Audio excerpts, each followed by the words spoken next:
Blessed love and peace. This is another joint within the cultivating discipline of once a week participating the internet, and then the rest of the week quieter time, at least in the cybersphere. But still the availability of utilizing offline devices like this, doing recordings still, even though there's the intention and interest of actually further limiting how much these devices are utilized. I have an assignment that involves, at the current moment, that involves me utilizing a device, so that is less of a priority. As I get prepared for this joint, nasty teeth and all that, I gotta wipe the sleep out my eye to see who's watching this and why. That's not how it goes. Yes, it is. Somehow. Anyway, peace and blessings to Christopher Wallace. And as I'm wiping the sleep out my eye, I'm thinking, oh, is that like makeup? I watch one of the things I watched recently is a talk joint, and the participants are celebrity basically, that just have a conversation, and it's like to help the authentic feel of the conversation, they just have banter as they're getting ready, and makeup is coming and helps them prepare for the thing or whatever, and they record that. That's how the show begins, and then they get in further into the banter. So all that being said, ain't got no. Well, I think of myself. Am I being makeup? I wear how pretty I am. Oh, I'm so pretty. I'm so pretty.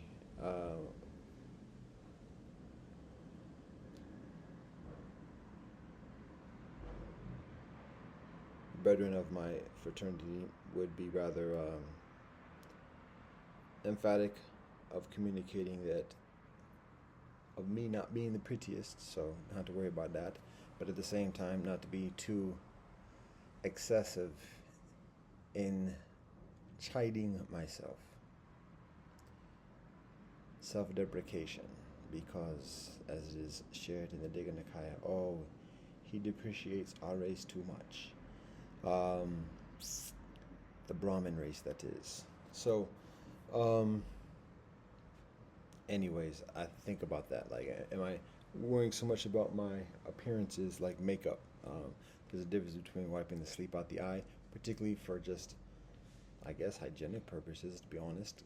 Just minimizing the debris around one's eyes, which are extremely sensitive.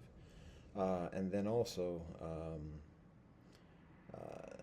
less distraction, because if somebody's got something on their face or whatever, something in their teeth, on their nose or whatever else, that can be distracting when listening and looking at that person. So I'm so altruistic. Anyways, now that being said, amidst my flabby cheeks and gray hair and everything else like that, I consider the aesthetic, and how the aesthetic is enhanced. This is not even the joint for today. This is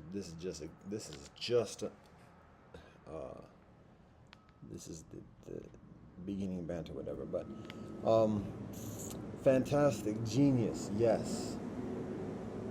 Do I utilize that term lightly? You betcha. Anyway, all right. The aesthetic, the benefit. Interesting thing, because again, these are split second thoughts. This happens like in a fraction of a second as I'm just preparing like all of this, because a lot of it is actually just continuation of thoughts from before. So to articulate it all, it requires, first of all, verbalization, which tends to be longer, and then also like the line, the line of thinking about this, because it's not just something that happens instantaneously. It's a remembrance of what's thought of before. So when articulating it for the first occasion, or for sharing it with kinfolk and audience for the first occasion, it's a lot longer. But all of this is just a split second as I'm about to turn this joint on. So then, as I'm reminded about the show with the banter and the kinfolk doing makeup, hey, that's kinfolk's thing. Oh yeah, this is another reason why I'm sharing this as well. Again, haha, okay. So Wow, I didn't, wasn't even planning. I wasn't even thinking about this actually, to be honest. But obviously, it's here. So, um, I do that. I do this. The aesthetic, the kinfolk doing the makeup. That's a standard thing in the show biz. Just even for men, dudes, it's not even questioned. Maybe 30, 40 years ago it was somewhat questioned. 60, 70 years ago it was like, yo, suspect. Today it's like getting up in the norm. Like, and that's what I'm getting to in terms of like the thing I think about. Point is this though, when thinking about how pretty we is and everything else like that, to recognize that part of the banter that the kinfolk were talking about in the show is going out the night before and drinking, and uh, some of the banter in previous conversations in previous episodes is talking about eating meat and delicacies and this that and the other, and so it's a recognition how that life that life of alcohol, drugs, or whatever else, meat and salts, fats, sugars, it deteriorates the aesthetic. And then for those who have this priority of keeping some semblance of the aesthetic pleasantness, then there's all these additives and additional procedures, whether it's cosmetic surgery or makeup or facials or whatever else, all these things to accentuate the deteriorating aesthetic, particularly because of behavior. And it's beneficial to recognize that, because that's one of the um, telltale signs of a decaying society, is when there is this, people aren't don't have to be fit and ready to battle whatever, people become decadent.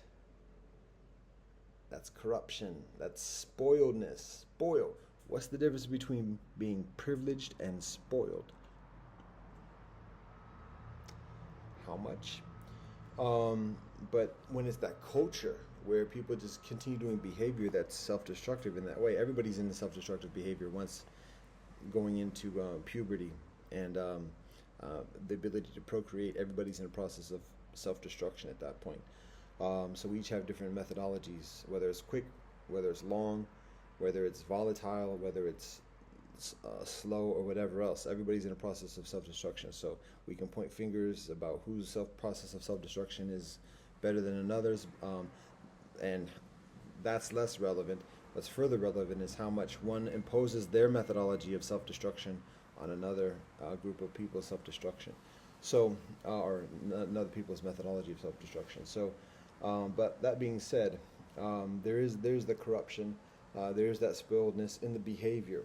It's a decadence, the luxuries, the comforts, the sedentariness. Ooh, look at me, flabby, flabby. Um, and then the methodologies of accentuating that, still trying to maintain that semblance of youth, vibrancy, vitality, fertility. How about that? Fertility, um, not necessarily virtue, but anyways, all that being said, the very simple economic way of keeping those aesthetics is keeping a distance. That's the Heisman right there. You don't see the whole thing. It's so much. You don't see the extension, but that's the Heisman. Keeping a distance from the corruptive things, the things that are not necessary. It may be necessary to rise up the ranks of the hierarchies of corruption, but it's not necessary for life. It's not. It's actually antithetical. It's detrimental to life, and particularly the spiritual life, earthly life as well as heavenly life. Even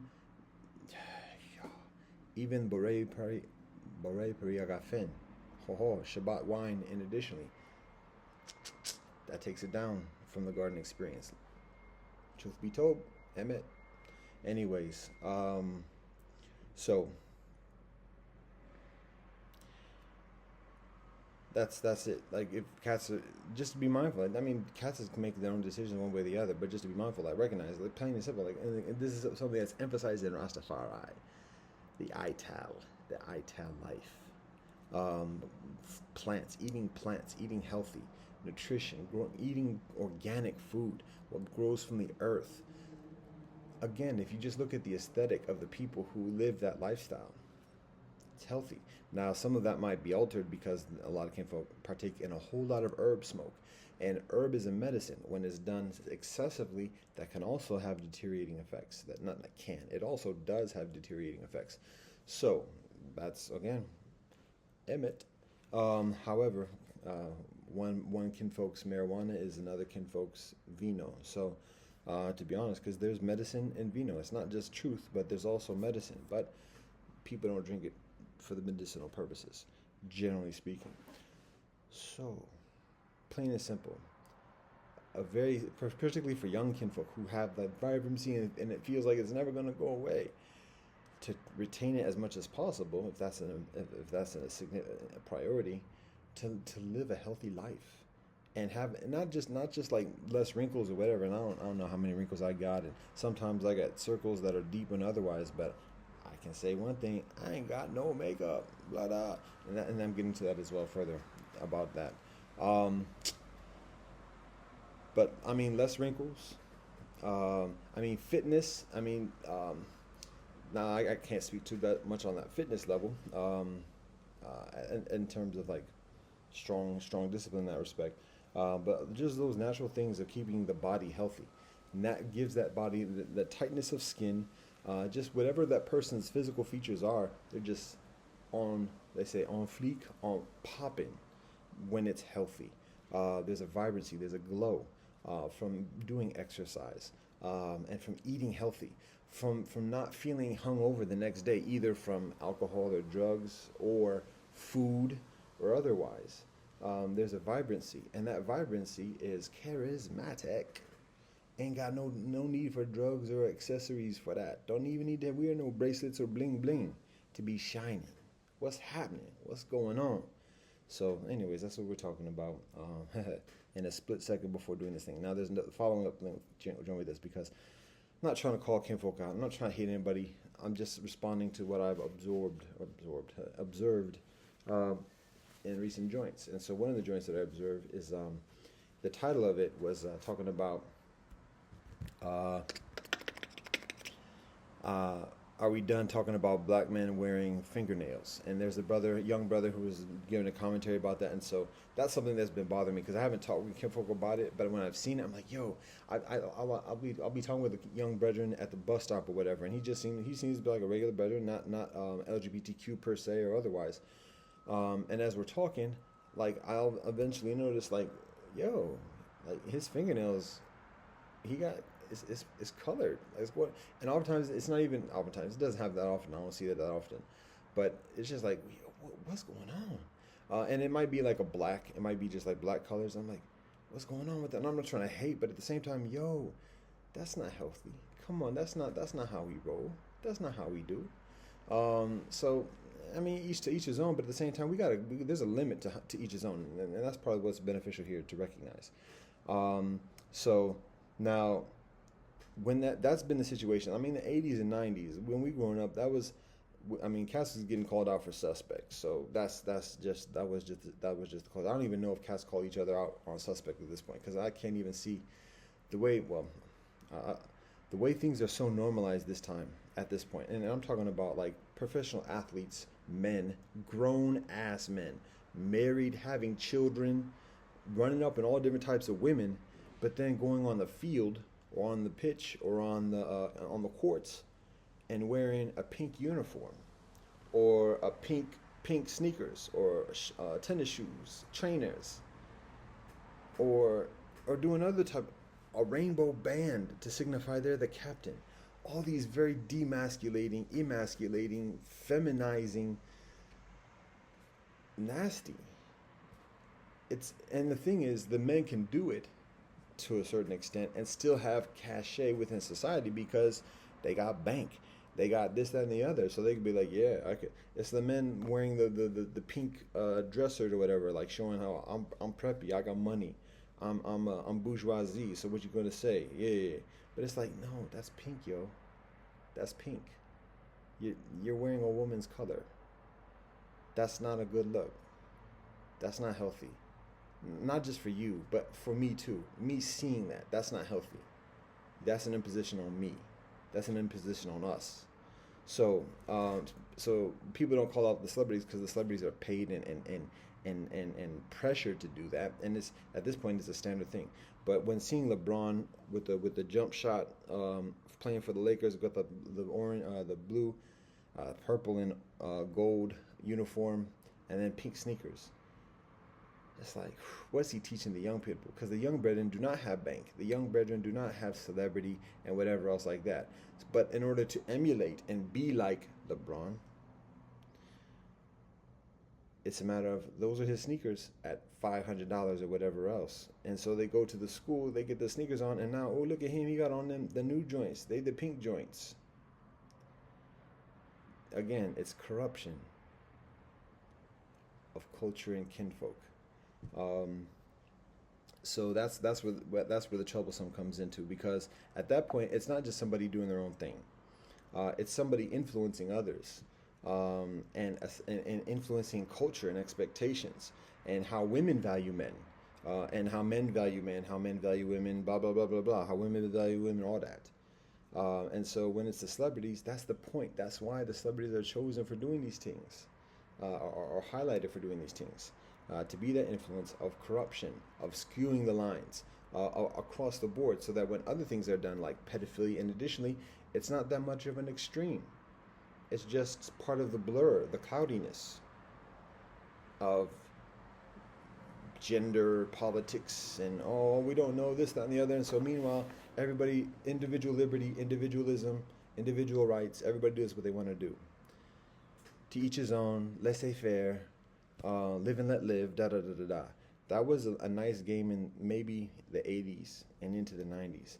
But when that starts to become the law, and when that alternative lifestyle becomes the determining factor of whether somebody gets into school or not, are they going to subscribe to this culture, or are they going to try to hold on to the old ways of traditional family and everything else like that? Or that he's not like us, also, then they don't get accepted into the school. They don't get that scholarship. They don't get the favorable terms of housing, and rent in the suburban school system district and otherwise. So those LGBTQ normalizations, and I'm trying to hate just speaking about the thing, because we're talking about LGBTQ, we're talking about sodomy, and we're talking about sexual corruption and further.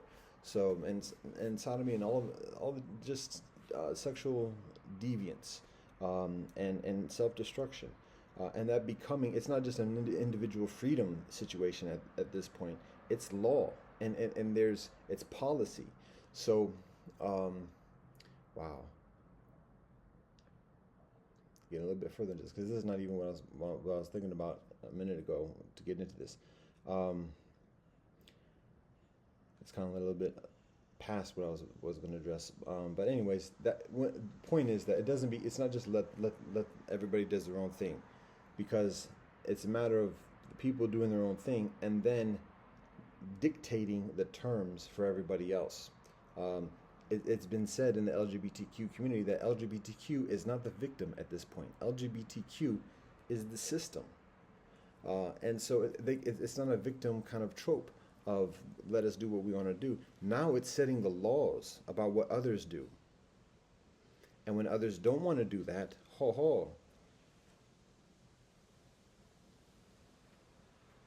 oppression, downpression. So, heating up.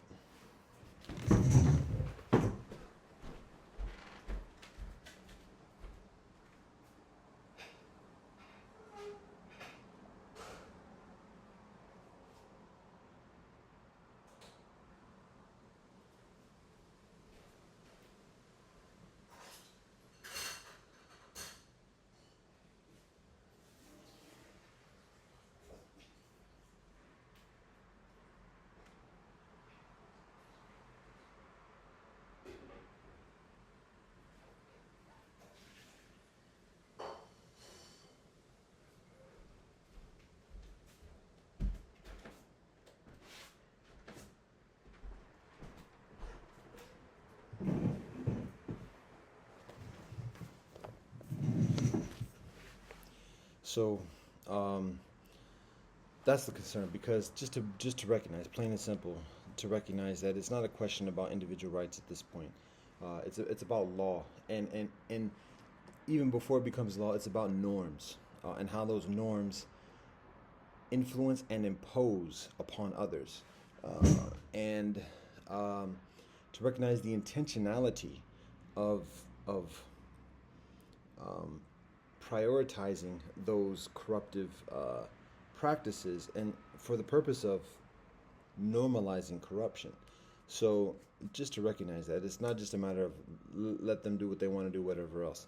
And the thing I was thinking about, the brother was talking about, was Dwayne Wade, coloring his nails, painting his nails, polishing his nails, and talking about that. Not, and to be honest, I have to think about this, to be honest, because I don't want a lot. I don't, honestly, I don't watch a lot of stuff, whatever, on the internet, so I'm not in the know in terms of like popular culture, whatever else. I do hear about Dwayne Wade having some talent challenges with, I think, his son, wanting sex change. And again, I'm not trying to get into rumor thing, but this speaks to societal experiences. So this is an example of it. So that's what the information that is shared with me repeatedly for a duration of time. I don't know what the situation is at this point. So that it's a tough thing to hear about, because anybody just I've experienced that here with talking with young kinfolk, and it's a very painful thing, because that's genital mutilation. Like, just pimp talk aside, like, let go of the bullshit. It's genital mutilation, and it's not even a question about individuals' rights or whatever else. It's genital mutilation, and anybody who's thinking about that, it's like suicide. It's like self-affliction. It's like harming oneself. What's leading a person to want to do that to oneself? And there are legitimate, serious reasons that precipitate a person doing it. And it's not admonishing that. It's not admonishing a person for wanting to do that. It's a matter of understanding, what's going on with that person. What's that person going through to get to that conclusion or get to that consideration. And so that's the pain that is experienced when hearing that. Particularly amongst young people, particularly at that age, young, 12, 13, whatever. So that's one thing that's informed from the experience of brother Dwayne Wade. But then the video, or the thing recently, is about him talking about liking to get polishing his nails, and one of the most things that he appreciates is spending time with his daughter, and like polishing each other's nails and doing manis and pedis together. With all due respect, with blessed love and peace, it's not even about being a good look or not. That's unhealthy. And that's beyond like individual, like, it's not speaking about any kind of like abusive relationship between him and his daughter. That's not what we're saying. But for Dwayne Wade himself as a man to do that, it's not a good look, and it's not even a matter about being a good look. It's unhealthy. But he's immersed and he's drunk, to be honest, and that's not intended as shade. The very vast amount of society is drunk, so that's not limited to him. It's not exclusive to him or unique to him. But he's immersed in that culture, where he's talking with a journalist who's interviewing him, and she's just smiling and like, oh, that's a beautiful thing, father and daughter. No, it's a collective drunkenness. It's a collective corruption. It's a collective decay. And to be honest, I mean, if for kinfolk like myself who say, oh, look what's happening, and this is what history shows. History also shows that for the most part, there's no telling people this. There's no, like, it just has to happen. Like, it just has to play itself out. And there's like, Cass is gonna be drunk. Cass is gonna be drunk until Cass is off this life. So that's the predominant paradigm, the predominant sequence that history shows us. There are exceptions. There are a few things about society around Nineveh and otherwise, which propels the prophetic voice to be persistent, and continuing to make the effort with love, not woe to you, Chorazin, and woe to you, this, that, and the other, but just saying, yo, this is not it, brethren. and cistern. This is not it. Here's the healthy right here. And so Jesus provides a truth, but at the same time provides it in a rather confrontational way when being confronted with society. The Buddha shares truth in a less confrontational way, but with a requirement of a further severe requirement of asceticism, monasticism. So, anyways, that is what is responded to. There was something as I was saying that I think about sharing that seemed to be rather appropriate. Um, well, well, well. That's gonna be it at the moment.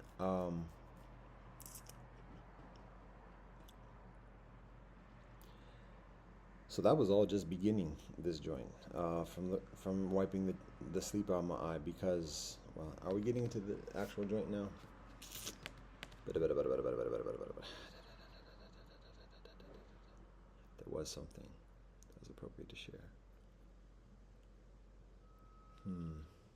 Well, we won't belabor the efforts of recollection at this moment.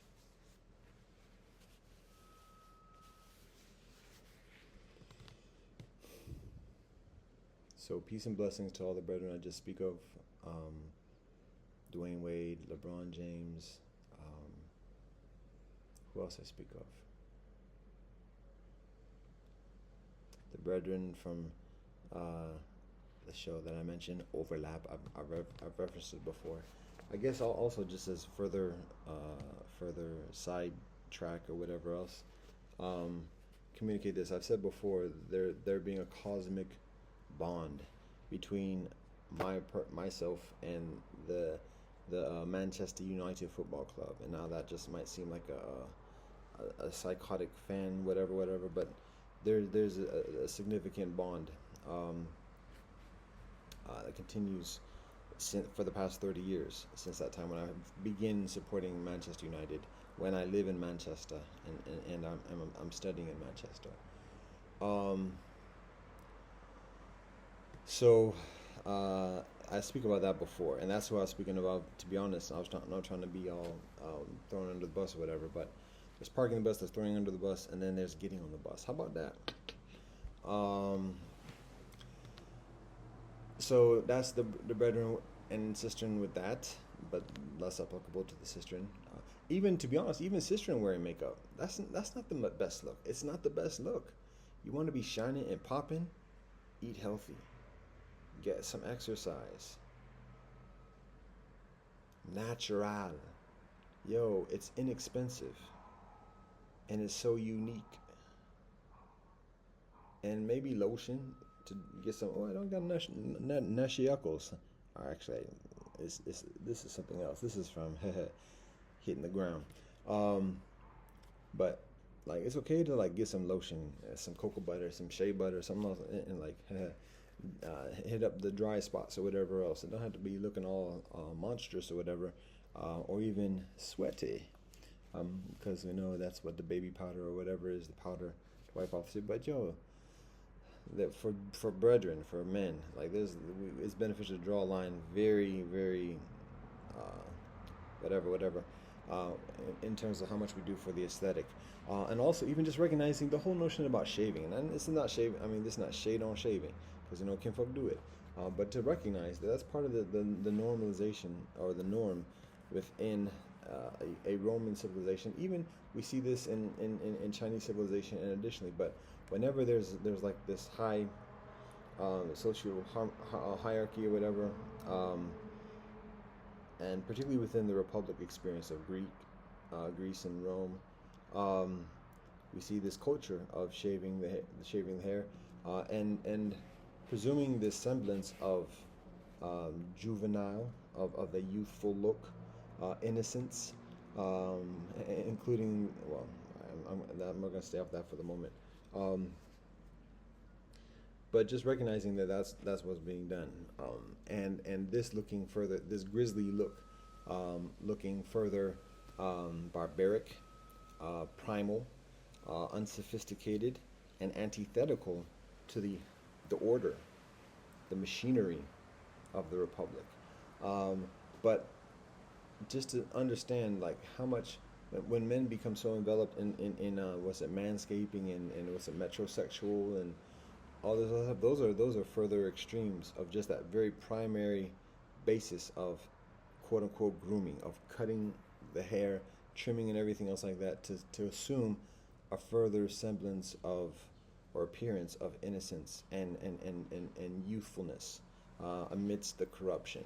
So it's something to be mindful of, and just like natural is healthy. Now, this is not a nature versus technology kind of warfare, whatever.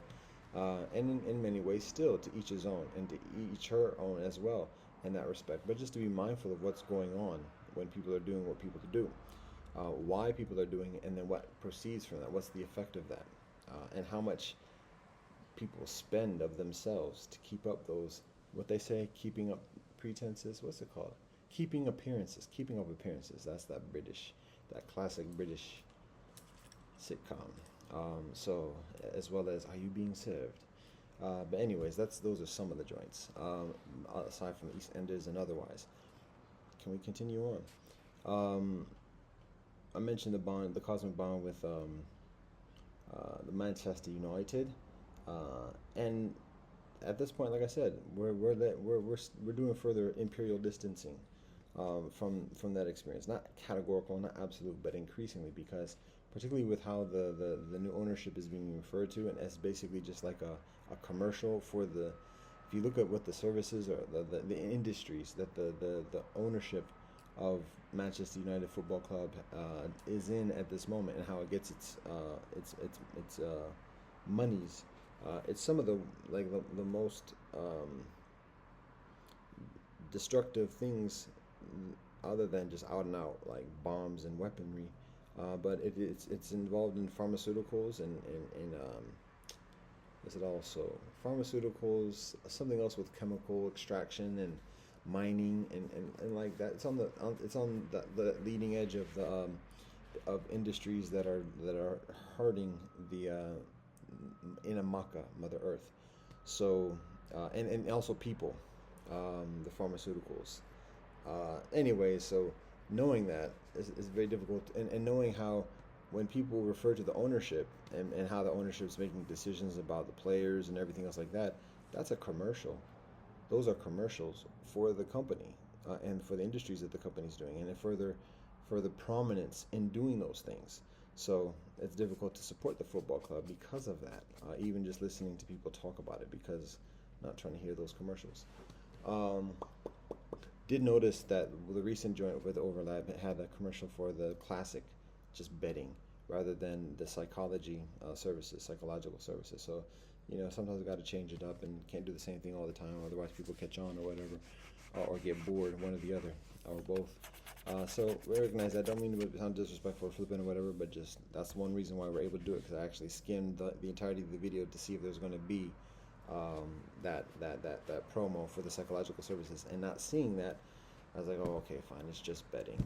Now, betting itself is something that's harmful, but at the same time, and also consideration of like how might the conversation be skewed towards promoting that betting culture. Like if it's not out and out, like saying, oh, I went to the track the other day and watched the dogs run, which is something that's popular in England, even beyond the horses. Um, if it's not that type of banter, then what it might be the culture of betting, that would be like the banter either intentionally or intrinsically migrates into. So anyways, didn't observe that too tough at the moment, but able to watch a portion of the conversation because it doesn't have that psychological services commercial. Oh, am I sensitive to that? Is it something personal or hurting or whatever else like that?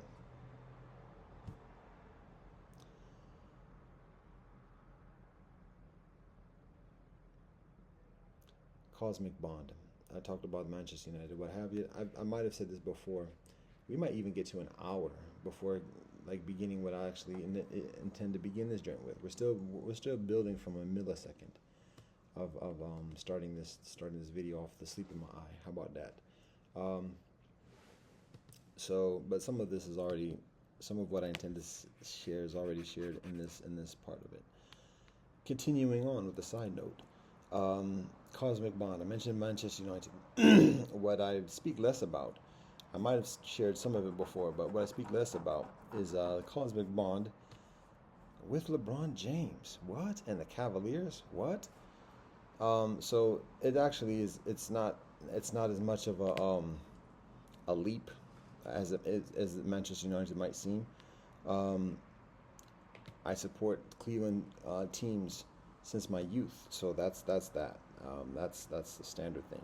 Particularly the Browns, and I love the Browns, and particularly love the ugly ass colors of the Browns. I don't think there's any color in sports that's uglier than the Browns, and that's beautiful. Orange and brown. Ugh, yeah. Come on, what's up? Orange and brown. It's not even hardcore colors. It's not even colors that you could just be like, ugh. It's just ugly. And it's Cleveland in the 80s. Ugh, Browns. But you know, anybody who's going to support the Browns, they going to be authentic. So that's one of the things, and this is what I grew up in. Just that's what we grew up in without even knowing anything else, and always having that underdog kind of thing or whatever. So that's one of the things that I appreciate, and affinities and nostalgia. Now, eventually, just in life, we find greater priorities, and for many, sport is religion, and we recognize that, and there's a certain legitimacy within that because religion itself is suspect.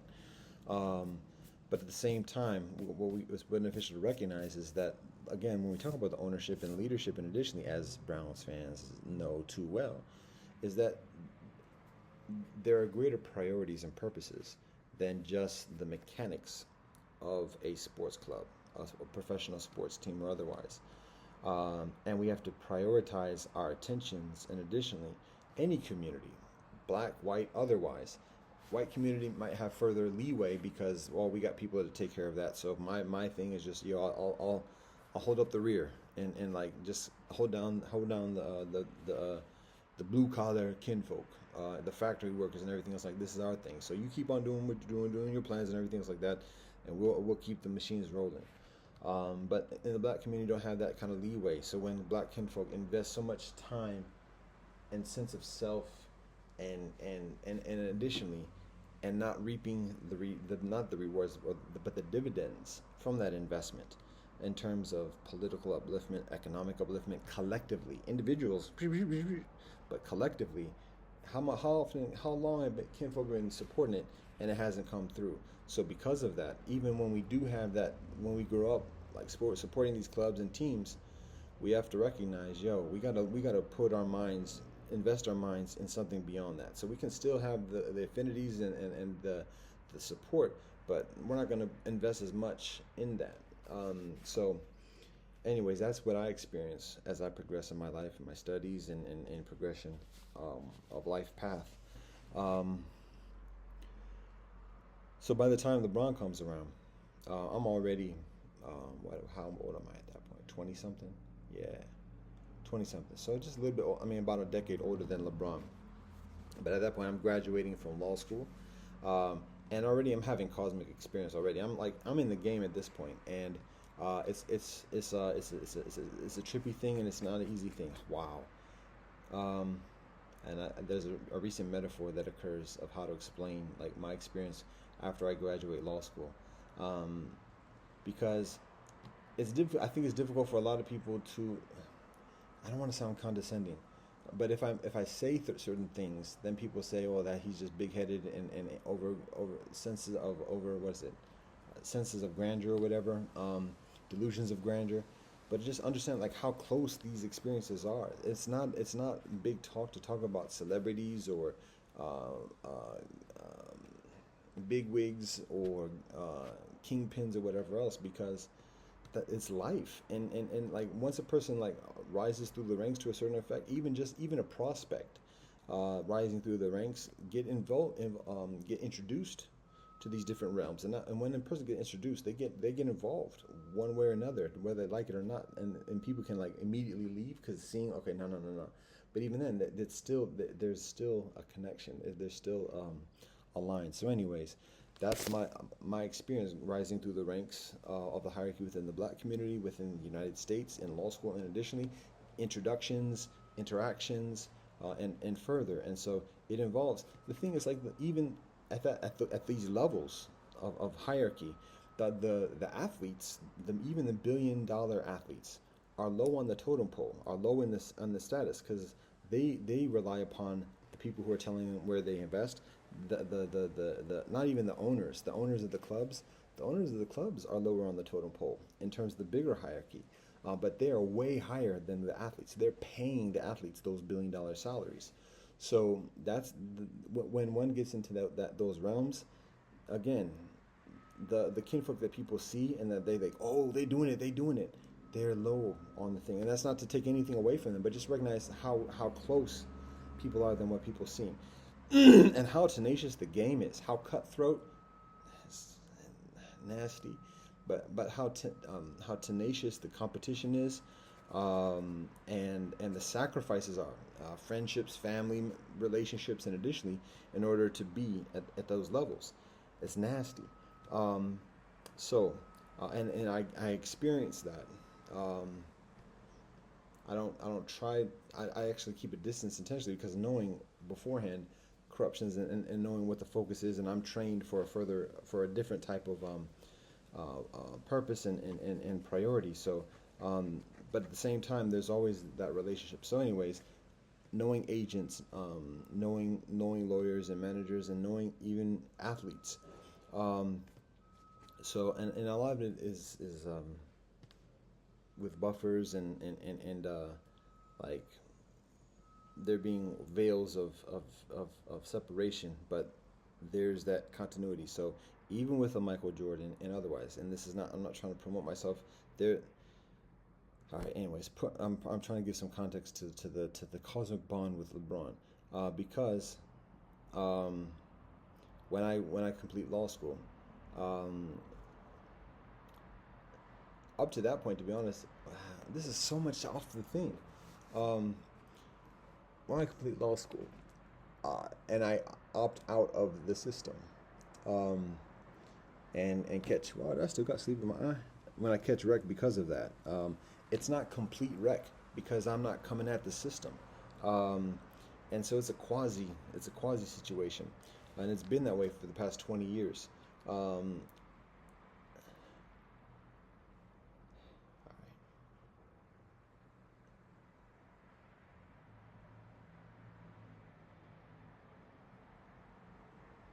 I'll put it like this: at that time, I am connected, even just simply in my affiliation with the University of Georgetown. I'm connected. I'm connected with the machinery of Georgetown, the black community, the black alumni, the machinery of Georgetown in that respect, but also the larger machinery of Georgetown, all kinfolk of European ancestry, in additionally. And so in that, there's a very strong, Georgetown has a very strong um, presence in black sports. John Thompson as a basketball head coach for many years. That brings in uh, Patrick Ewing, Alonzo Mourning, Dikembe Mutombo, and further a lot of the big men, but also Allen Iverson and otherwise, all go through Georgetown. All are students at Georgetown and part of the machinery. And to this day, have a relationship with Georgetown. That's part of the mechanics. So, and that's part of what I'm involved in.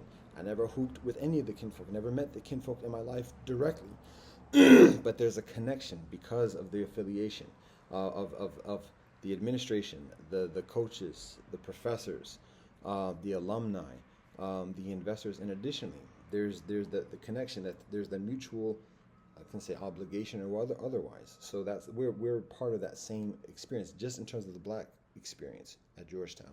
But then there's the larger experience of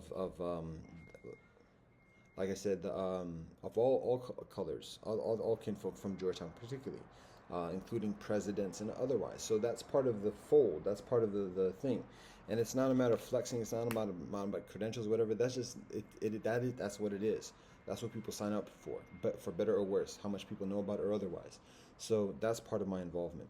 Now, at that time, Again, I'm a Cleveland sports supporter, thorough, loyal, through that point. Now, at the same time, I do have a second team in terms of basketball, only basketball, which is the Lakers, because Magic Show, that's just what it is.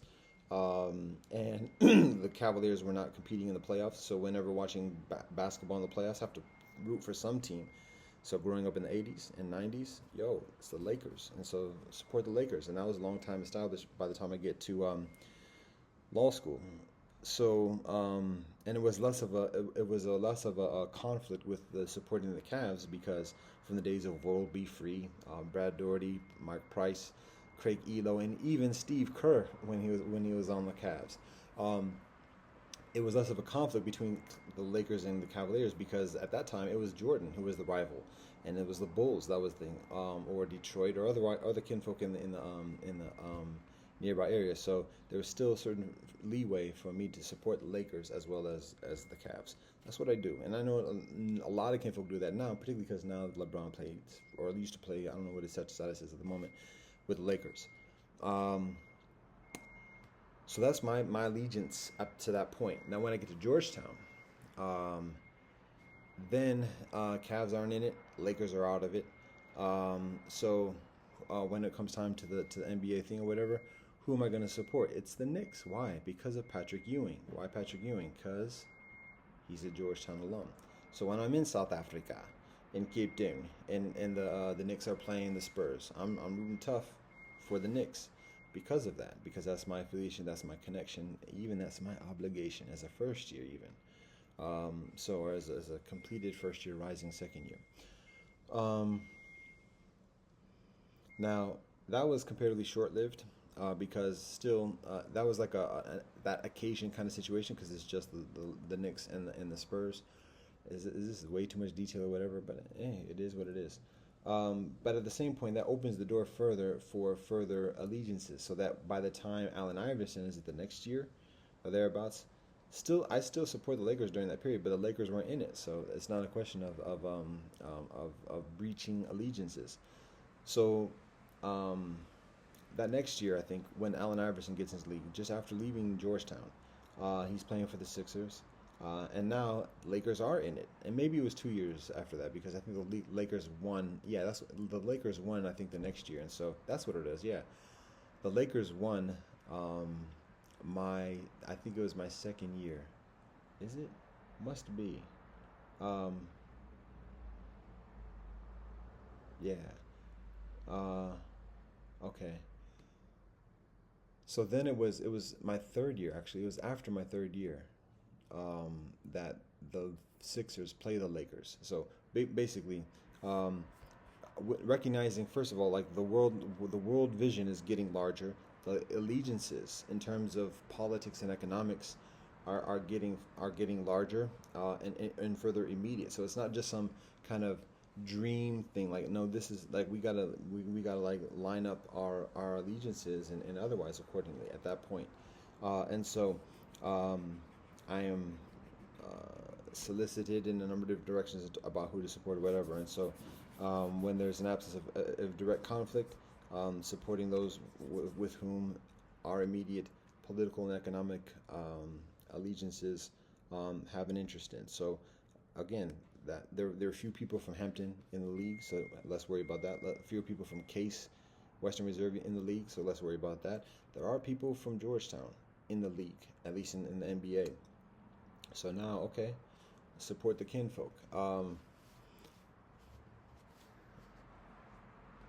Talked about Ewing, AI as well, and then there was a conflict. Then there was that angst because that third year the Lakers already won the championship, and and also to be honest, at that time, um, I identify with Kobe because Kobe's my age, and Kobe's coming into league. Kobe's coming into his own. Again, much like myself in Manchester United, Manchester United is established, but at the same time has yet to win a treble, if I recall correctly, has yet to win the Champions League, and so that class of '92 is coming to its own because I graduate from Heights at class of '92, and I'm coming into my own, studying in England, and here it is. Um, so it's that same age level and that same kind of experience of coming up into the world stage and doing things. So again, there's that simpatico type of thing with Manchester United. Same thing with Kobe. I mean, I'm not an NBA player, but there's kinfolk who are coming to their own in life and doing things in life like Kobe is doing on the court. And it's again same age. Now the thing with Kobe also is that he has a world view. He was born in Italia. He knows football in additionally, and so I think he comes into league actually when I'm at still at Hampton, and so that's part of the connection. And then again, AI is from Hampton as well, not the university, but the city Hampton, straight out of Hampton. So, anyways, that's part of the connection. So, I'm rolling with Kobe at that point because I just there's that similarity of like worldliness, and he's doing his thing and everything else like that. So by the time it's AI and Kobe in the finals, there's a conflict. Like, oh, yo, who do I support? And actually, that first game, I support the Sixers. And is it just going with the winner because the Sixers win that first game? To be honest, that I remember that day very clearly. I'm smoking with another kinfolk and hyped and whatever else and just vibing. And for the long time, for the past 2 years, like rolling with the Lakers because the Cavs are out of it. Cavs are out. Um, and ain't no Browns. Um, so roll with the Lakers, and ain't no question. Yo, we got Shaq, we got Kobe. Yo, let's do this. But then wait, hold up. Here's AI, and AI. Wait, hold up. He got Dikembe, Georgetown upon Georgetown. So yo, so I'm like, oh, this is tough. And that first thing smoking out in Georgetown at that moment, I'm like, okay, you know what? And I felt crossed about doing that, but I was like, yeah, nah. Well, I was like, I'll support the Georgetown crew. So in that first, and to be honest, I actually, what they say, pass out or whatever. I just like fall asleep during the course of the game. Don't even know who won or whatever, but just like during the course of the game, I'm just like, okay, we'll roll with the Sixers this time. Lakers got a ring. Let's have some hardware for the Georgetown alumni. So that's the first game, and then when I sober up, I'm like, no, I gotta stick with the Lakers. So I continue on rolling with the Lakers. Now that was that situation. Now by the time I graduate, and like getting into the world, and additionally, um, by that point, how about this? Michael Jordan goes to play for who else but the Washington Wizards. What up? And I actually watched Michael play a game against, I think it was the Indiana Pacers. Uh, and again, that by this point, there's a machinery. Abe Pollin is the owner of the Washington Wizards. One of the reasons, basic reason why Michael Jordan agrees to play for the Wizards is because of an agreement of having ownership of a club later on. I guess what later becomes the Carolina, is it the Bobcats? What used to be the Hornets, or I don't know, all the migrations or whatever. But anyways, so Michael Jordan is playing for the Wizards. Obviously, he's not the same Michael Jordan from before, but still, he's Michael Jordan. I remember going to spots where people say, "Yo, Michael Jordan's in the building. Michael Jordan's in the building." There's one particular joint called the Dream. I think it was called the Dream, or just Dream. But it was a big club kind of situation or whatever. But anyways, that was part of the scene. Now, again, I have yet to meet Michael Jordan in life, but there's also the connections and the machinery that's going on. So, still, my thing was like I'm rolling with Kobe at this point because still Cavs ain't doing nothing, and so yeah, just Kobe. And even after, I don't. Well, all right, this is a whole lot into it. So all that being said, here's what I'm getting to. At the same time, uh, my sister gets married to an NFL player who plays for the Cleveland Browns when the Browns return to Cleveland. And so now we double up on Cleveland. Then he goes on to play for the Green Bay Packers. So now there's the other conflict of like, oh, hold on, wait, I'm going to support the family or am I going to support the Browns? And again, I had that conflict. And I actually remember supporting the Packers because again, it's like, wait, it's like the Lakers and the Cavaliers. Lakers and the Cavaliers. There's no thing with that. There's no. They hardly ever play each other twice a year, and that's it. What? So it's similar with the Browns and the Packers up to that point. For through the '80s, like the Browns never played the Packers. We ain't got no beef with the Packers. It's no problem. Yeah, we can support both. There's no conflict. And lo and behold, haha, now the Browns are playing the Packers every year. What? Aha. Later on, a few years later, the general manager of the Browns is a Georgetown alum. What? Anyways, again, is this drawing too much into it? It's understanding just the actuality of the game, and the nature of the game, and drawing one's own conclusions and connecting the dots. How can folk do so accordingly? But what I know for myself is that at that time, as a Browns fan, I'm jumping a little bit from sport and this thing and the other, but you follow? Cool, let's roll. Supporting the Browns all my life, as I said, the ugly ass colors for years. Now, without question, there's no. Well, to be honest, there was another team again along the similar lines with Lakers. There was another team that I kind of lightweight support as a youngster, which was the San Francisco 49ers. Joe Montana, Jerry Rice, Craig Lott, and additionally, is Craig Lott. Am I right with that? Anyways, yeah, just the hidden kinfolk, like a falcon deep diving, or like just knocking birds out the sky. Anyways, who is that? Ronnie Lott. Ronnie Lott. And there is another one, the running back and otherwise. But anyways, um, that was who I would, and it was extremely low key. It wasn't even. It was like for the Super Bowl, who are you going to support? Anyways, and particularly if the 49ers are playing against the Broncos, yo, serious. Every Clevelander is a 49er fan. But anyways, in football, in American football or feetball, we can call it, um, then there's no question. It's Browns all day. Until now, my brother-in-law plays for the Packers, and then sitting in Cleveland Browns Stadium, supporting, sporting a Packers hat. Now it's not as bad as like sporting some Pittsburgh Steelers or whatever, but yo, traitor, traitor, hater, gator, later, hit the satyr. We're gonna stop it with that. And I feel it. I feel it. I feel the like the now. And on a redemptive note, again, the Packers aren't the worst ones to support, considering about it's not the Bengals or otherwise, but still, it's anybody else but anybody else but the Browns in Brown Stadium. So right there, it's family. So kinfolk can it's difficult for kinfolk to like criticize that, but still for myself, my own blood brother, he does he's not as betrayal as I am, because he I think he wears my brother-in-law's jersey to support him, so he's wearing the Packers jersey, but he also comes in with the Browns jersey as well.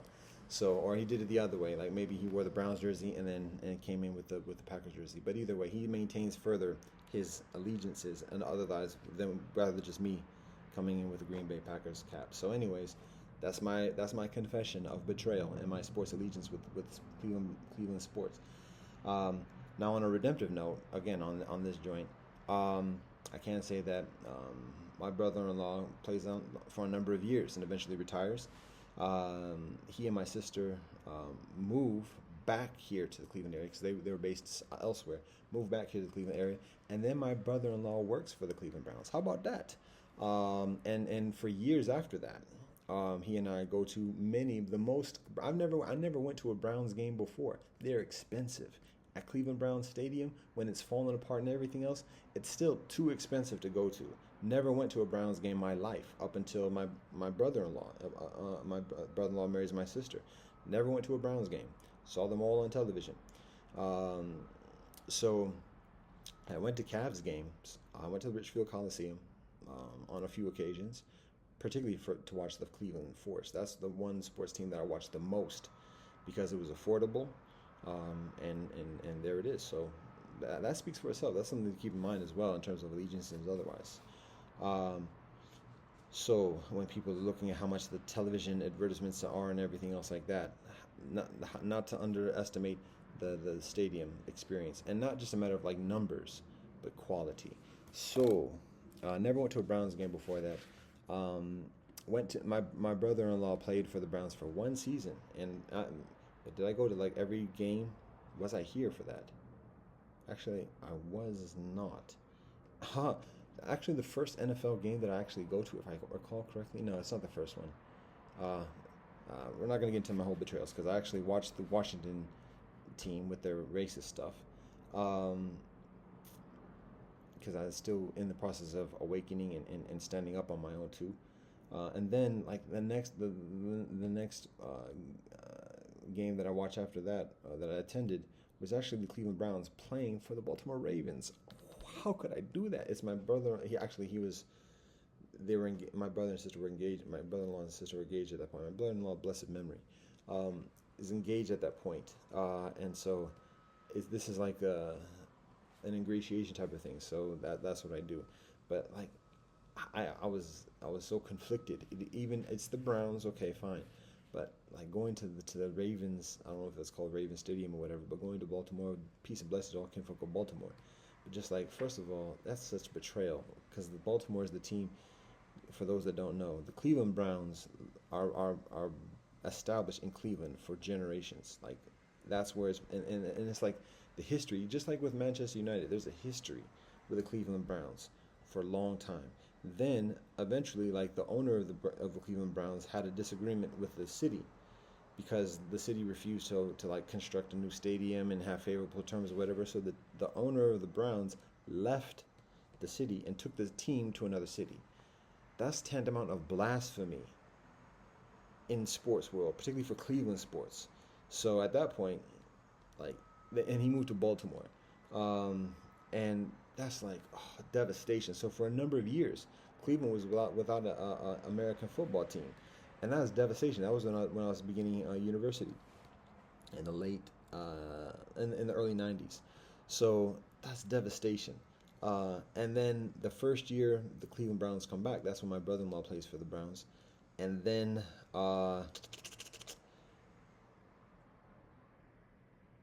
I'm living in Washington in the Potomac area in law school at that time, and my brother-in-law invites me to attend the Browns match at the Baltimore Ravens. So on one hand, it's supporting the Browns, and that's who I'm there for, no question about that. But still, like I'm like the tickets are going into the pockets of the Ravens. I refuse to get any concessions or anything else like that when I'm there because I ain't giving no further money to the Ravens than necessary. But when I was going to that game, I would just think to myself, I'm looking at all the Ravens fans who are just like sporting their gear and all happy and everything, and I'm like, y'all are so full of bullshit.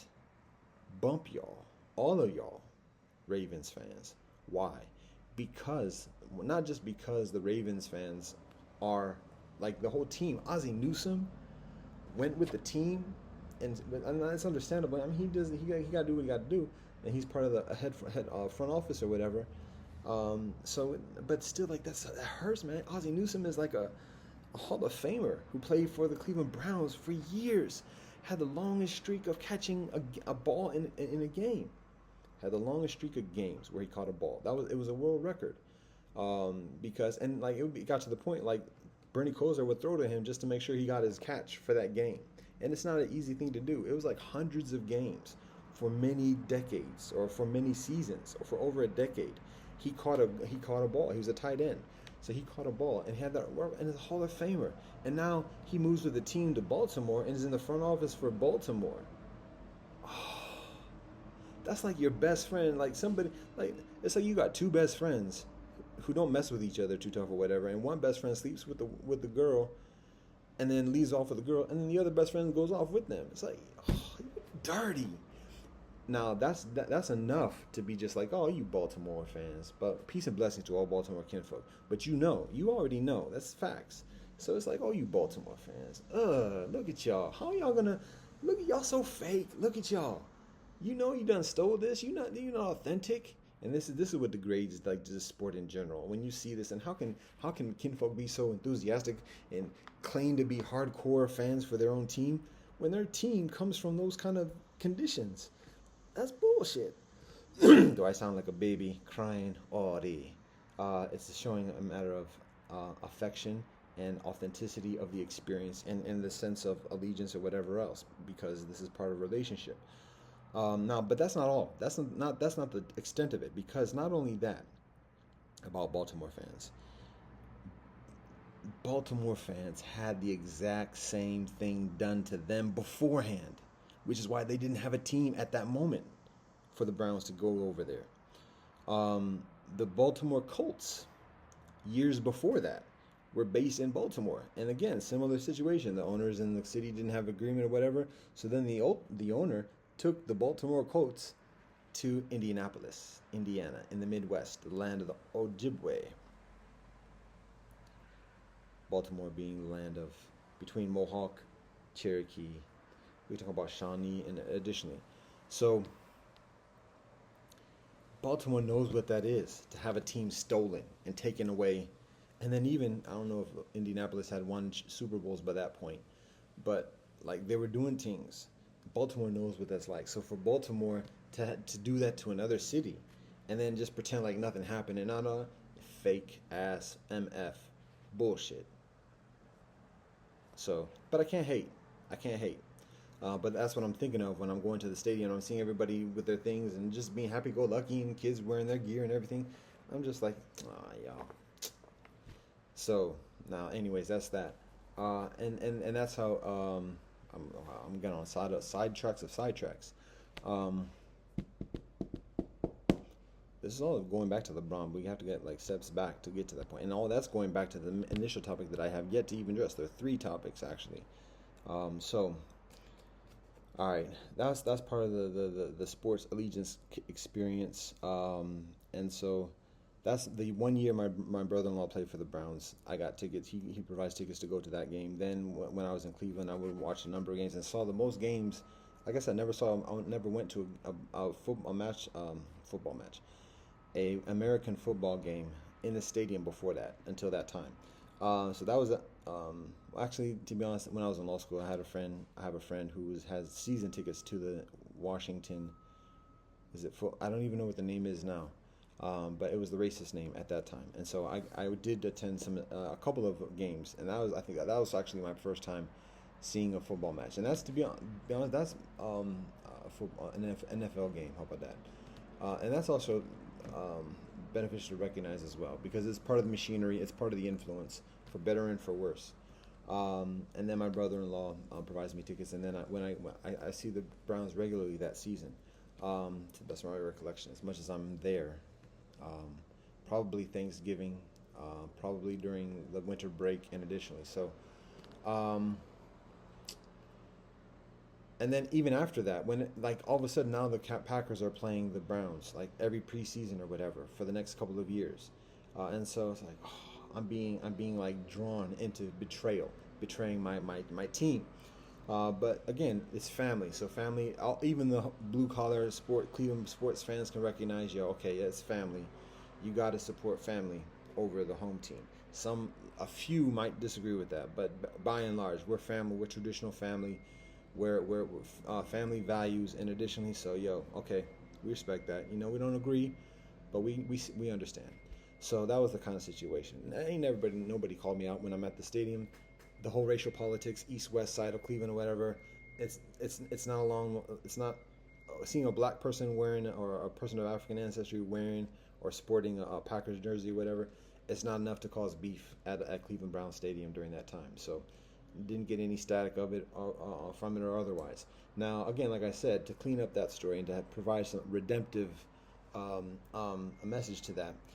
Again, like I said, a number of years later, after a while, my brother-in-law retires. When he retires, he and my sister and their family moved back here to the Cuyahoga area. And when doing so, my brother-in-law, as a Browns alumnus, works with the Cleveland Browns, doing lots of different charitable things, golfing things, and whatever else with the front office, the alumni group. And so in doing that, he and I would pretty much go to every single home Browns game. We would go to the club seats, not seats, the box, and living up the luxury life, the decadent life, the spreads of food, and additionally, I'm a vegetarian during that time. But yo, decadence all over the place, and that was, it was actually very difficult for me to do. Not to support the Browns because I appreciate that opportunity to redeem myself from that betrayal, and supporting the Browns, continuing on in that respect, and my brother-in-law being involved in that respect.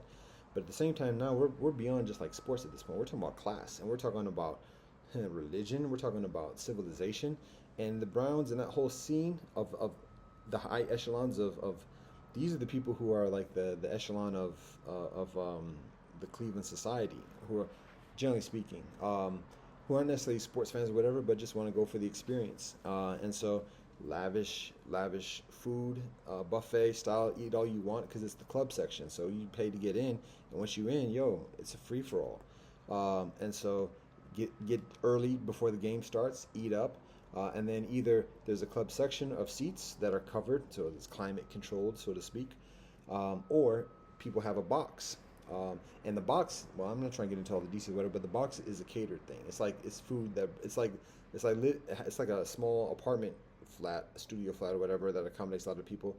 That has an outside part where people can actually sit and watch open air the game, or they can like sit back into the enclosed seating area, like as a lounge, and just have food catered in. No bill. It's all expensed. So it's just a matter of getting the invite. So because my brother-in-law is involved and he's doing his promotional work and everything else with the Browns, he has the opportunity, he has the ability of inviting people. So he and I would just be a regular thing. He would regularly invite me to go. So that would be, it wouldn't even be a question. He'd just be like, scoop me up and we go to the game. And recognizing that there's no free lunch, and I'm paying a price one way or the everybody pays a price for the involvement and the participation, and I know that because I know enough of the game at that point over 20 years ago. And this is actually less than 20 years ago, but around that amount. So, anyways, but I do do there one support family and also to support the Browns, particularly because of the preceding betrayal of supporting the Packers in Brown Stadium. So I go to Browns games to the point where we actually stopped going.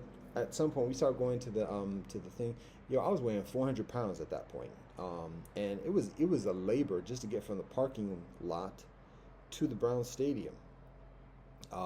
Serious. I could do it without stopping. Like I didn't have to like catch my breath or whatever, but it was a question. So I remember that. And meanwhile, I go to the buffet and I'm eating. So it wasn't the most healthy and favorable thing for me, but like I said, I do it for a number of reasons, and it's nothing, nobody else's decision but my own. So, anyways, that's part of it. But I'm mindful of like the socioeconomics, the class, and like, and I'm a football supporter. I support world football. American football is that's not my thing at that point. And also, I'm like the whole thing of sports itself. Like as I said, the dividends have not been returned to the community, and so I'm involving myself in a substantial way, eating off the fat of these machineries and down pressions. We're gonna be honest about it, because that Browns don't necessarily do it directly, but are part of it. The sponsors and the investors and everything else like that are industries that are doing that. All the buzzing and engines and everything else that is causing pollution and kicking up dust and cutting into the earth is what's feeding the Browns. So, and I'm eating off that fat, and I know that, but I'm in a process at that stage. So I can give all different types of rationalizations, but it is what it is. But that's part of the redemptive note in terms of the allegiance with the Browns. So, all that being said, when I reached that stage, and that was years after graduating from law school, that was whilst I'm being locked up, whilst I'm going in the psych wards, not whilst I'm going. I did not go. I was taken. There was not one point when I voluntarily go. Not one. When I'm being tortured and molested and done dirty, violated, and otherwise in the psych wards, and additionally, when I'm out, one of the things would be my brother-in-law would take me to things. So like I'm very much well aware, like the kinfolk who are doing that to me are the kinfolk who are in these clubs and everything else like that, and game is being run all over the place. So I'm aware of that, but I have to like pay dues to my familial obligations and otherwise, amidst that, and still like figuring out how things are, and how to like right the ship. So, and righting the ship involves actually getting off the ship and getting onto a smaller sail craft. So, anyways, that starts about a little over 20 years ago, and then continues on for a number of years. So, anyways, there's that. Now, my somewhat point for that is to talk about LeBron, about the bond with LeBron. So amidst that, like when I'm graduating from law school, and that was over 20 years ago. That's about 22, 23 years ago. When I'm graduating from law school, and then I hear about, I've been out of Ohio, so I'm out of the loop in terms of like a lot of the local underground, like local scene, like who the prospects are and everything else like that. I'm out of that kind of loop and that convo because I've been living overseas. I've been living in the Potomac area, and additionally, I've been looking at like pickup games and summer camps in the Potomac area and otherwise. So what's going on in the Cleveland scene, I know less about. So eventually, after I come back, it might have been while I'm still in the Potomac area, I start hearing, okay, here's this LeBron, and he's coming out of high school, Akron, prospect. He might go number one in the draft or straight out of high school. Didn't even think that was still legal, but yo, it still is. The NBA made rules, adoptions, or whatever else. Remember Kobe? Oh yeah, okay. So yo, now we have to temper our expectations every year, because every year there's the new whatever. But people are talking about LeBron like no, this is it. And the big thing is that he's coming out of Cleveland, and and definitely let's be factual about this, out of Akron. And that's not shade on Akron. I'm just for the sake of Akron's own authenticity and integrity. It's not Cleveland. So he's coming out of Akron, but he's still the local. He supports the Cavs his life growing up, and sports O State.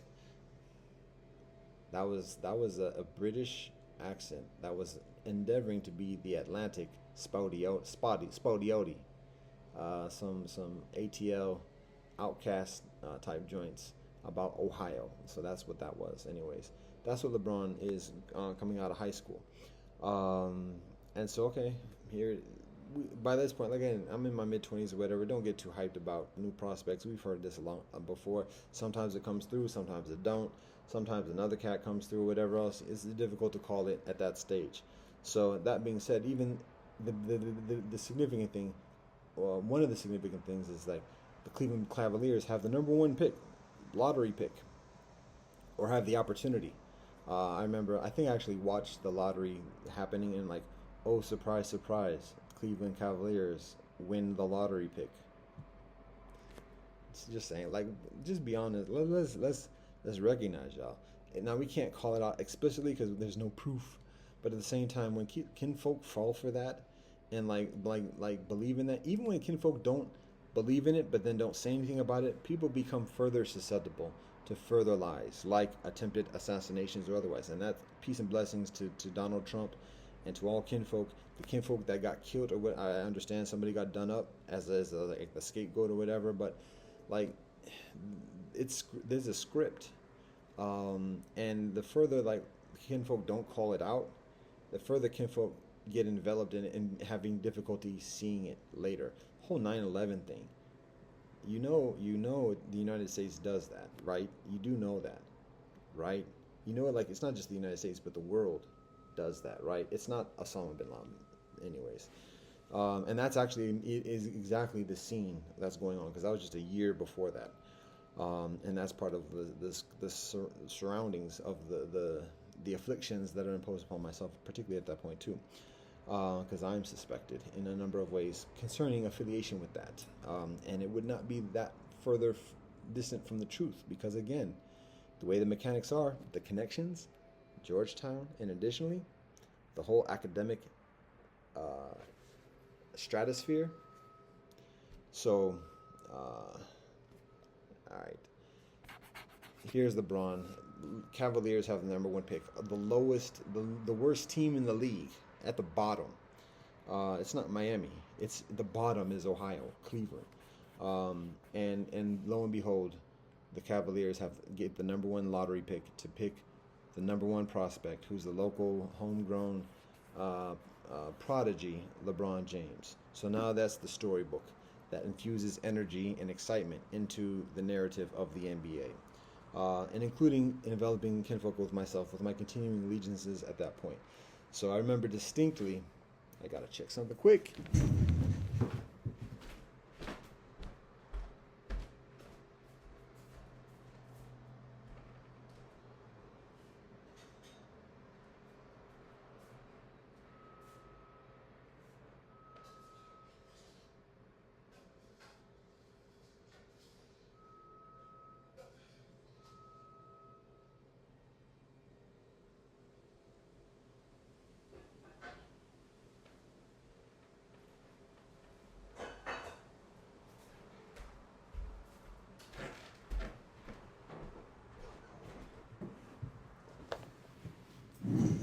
So I remember distinctly.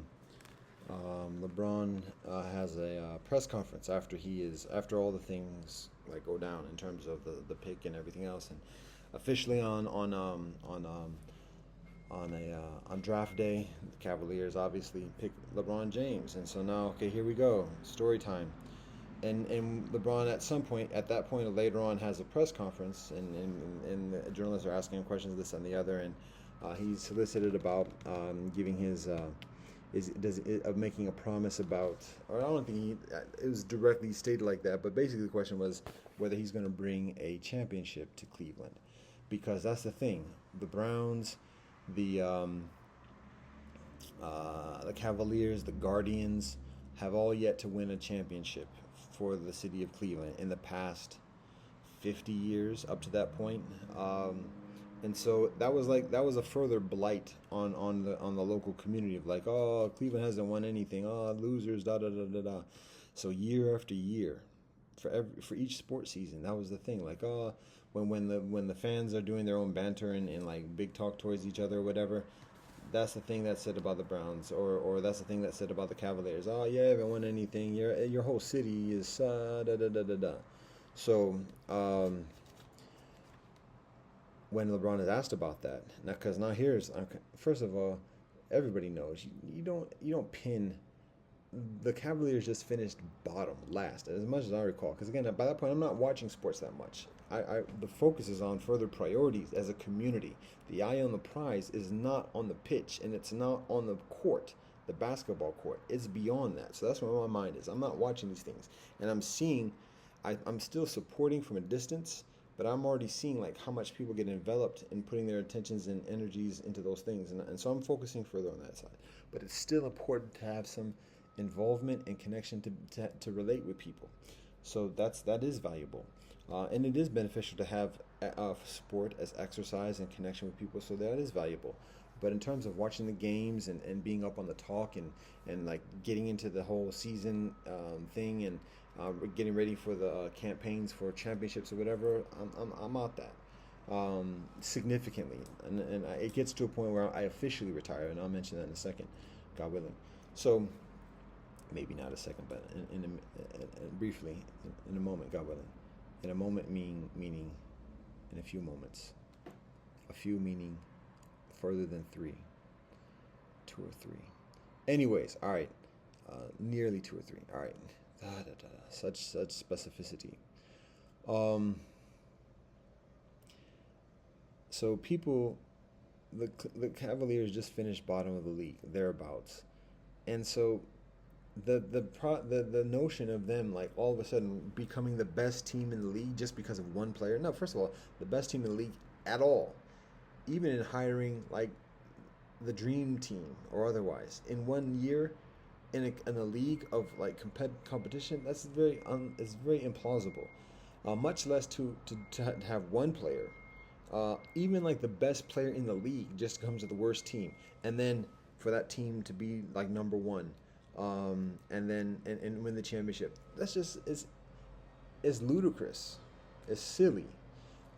So then to put that to have that question, not even for the best player of the league at that moment, but for person who's never even played a game in the league at all. Yes, prospect and everything, but still, to put that kind of like expectation or weight on him, and maybe that was the thing. How soon do you think you can get a championship, whatever else? So obviously, it's silly. You don't want to dismiss that, But at the same time, it's like, what you talking about? They just finished last. Do you know anything about the sport? Any sport, basically. This isn't like it's not even golf. It's not even Tiger Woods type situation where it's just individual person performance. This is a team sport, and basketball might be the sport, a team sport where an individual is probably the most prominent or predominant in the play compared to NFL or world football or otherwise, hockey, baseball, or otherwise. But come on, that's silly. But that's what was being asked of LeBron at the beginning. So rightfully, he kind of like deflects that and everything else like that, and he makes something about saying like he's not making any promises about winning a championship. And so I mean, yeah, exactly. That's what a youngster should say thereabouts at that point. First, not make any promises about anything because everything happens to the grace. Everything happens according to the grace of the Most High. Now that being said, and hearing that again at that stage at that time, I appreciate that. I respect how LeBron responds to that question. This was over 20 years ago. If you look at how many years LeBron plays in the league, this is before that. This is a press conference. If it's available on YouTube or whatever, people can find it.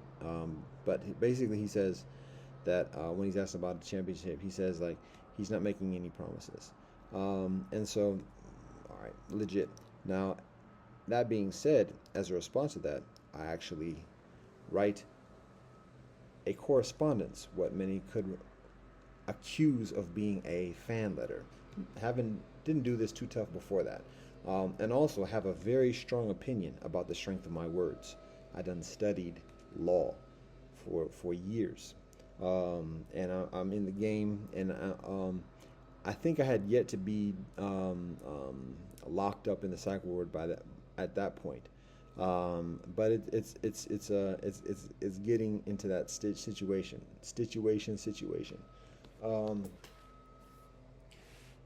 So, did I say snitchuation? No, I did not. And there is no snitchuation because if you're talking about the streets, science done pulled the skirt on the streets. The whole psych ward scenario pulls the skirt on the streets. It's not gangsta at this point. It's beyond gangster. So there's no snitches. It's like that's petty stuff. That's petticoat. That's petty stuff. So that's a whole side note thing. So that whole gangster code and everything else like that, you don't even know what you're doing. You don't even. I'll phrase it better. It's beneficial for you to know yourself. And if you're gonna talk about like the game and like be true to the game, be true to the game and recognize you playing somebody else's game. And so the whole thing about snitches, police, anti-police, and this and the other, that's a pawn. Even the highest kingpin gangster, who can call anybody's number at any time, anybody, myself and anybody else, still a pawn in the game.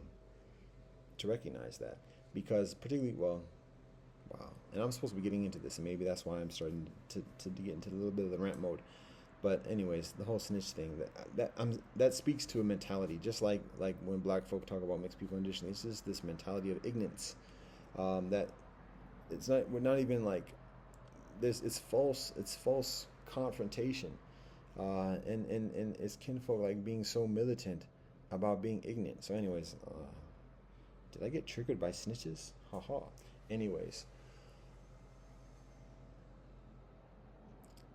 When LeBron makes that statement at the press conference, I forward a correspondence to him, mailed it to the Cleveland Cavaliers, to LeBron James, and basically very simply says, it is possible to win the championship and stay humble, or to stay humble and win the championship, plain and simple. So messages that there's appreciation. We appreciate the humility, the humbleness of not just being braggadocious and saying, oh yeah, we're going to do things, da-da-da-da-da, but just be humble and be like, yo, I'm not making any promises, but at the same time, to abstain from negating not just the possibility, but the intentionality and the prospect. So that's that. Now, that's it. And again, I might have watched a few Cleveland Cavaliers games. I did go to a few Cavaliers games with my brother-in-law. When LeBron makes the decision, I don't get mad at him. Again, because I'm not as invested in sport as I am as a youngster. And I know how the game works. I know how the owners are. I know how the players are, and it's a business. Kinfolk are in it for that, and but particularly at this stage, commercialization and everything else like that. There's hardly any loyalties. There's hardly any players playing lifetime for one sports clubs and getting their golden watch at the end of it. There's all types of movements and betrayals and on all different sides. So that's just the norm of the game at this point. So for people to expect that type of loyalty from any particular player, that's tantamount of enslavement, of ownership. This mentality of, oh, we own this player, that player is obligated to us, and da da da da. That's not how the game is today. If it was maybe amateur leagues or something else, where it's like this is like a village against another village or whatever else like that. But in terms of professional sport, nobody, the vast majority of people who play for sports teams in the United States are not from that city. So they didn't grow up loving that club and loving that team or whatever, and always dreaming of playing about that particular team. They dream about playing in the league for a team, particularly a contender or a champion team. They don't dream about that particular team with that particular history, with those particular players as part of the lineage and legacy of that club. They don't dream about that, to be honest. Come on, facts. They dream about being in the league and winning like so and so and like so and so. Individuals, not teams. So that's the nature of the sport. So I'd expect LeBron to just be like categorical allegiance to Cleveland Cavaliers when the Cleveland Cavaliers were not supporting him. We're not doing what the teams that the Cleveland Cavaliers need to do to get that championship. And how much further? What else could LeBron do as a youngster to carry the Cavaliers into winning a championship? So it's very logical for him to like, yo, I only got so much time in my life. I need to do this thing, and y'all not doing it. Y'all are not doing it. Be honest about that. I gotta bounce. He didn't do it the best of ways. And he didn't do it the worst of ways either, to be honest about that. Let's talk about that. So all that's being said, long story short, I did not burn his jersey afterwards. I did not hate on him afterwards. And a lot of people in Cleveland can say that now. Oh, nobody hated LeBron afterwards. Nobody. I'll say this. Nobody I know, and I wasn't talking to a lot of kinfolk anyways during that time. Again, I was not talking to Americans too tough at all. Was it still by that point? It was still about that point. I don't know. I have to think about what year he left. I guess he was here for a while. I was probably talking to Americans at that point, but not too tough. So, anyways, but those that I do talk with, I didn't hear too many people in defense of LeBron. If it came up, I wasn't about like, oh, get off LeBron, da, da, da, let him do his thing. I wouldn't be like all like that. But when it came to that point, like, yo, y'all need to ease up on this thing. It would be like that, particularly amongst my close kinfolk. But I didn't hear too many people advocating for LeBron or defending LeBron. If anything, it was just a quiet like, I'm disappointed or something like that. It wasn't necessarily a vitriol. It wasn't venom, but it wasn't happiness, and it wasn't like understanding like, okay, yeah, I know LeBron does his thing. You can't hate him.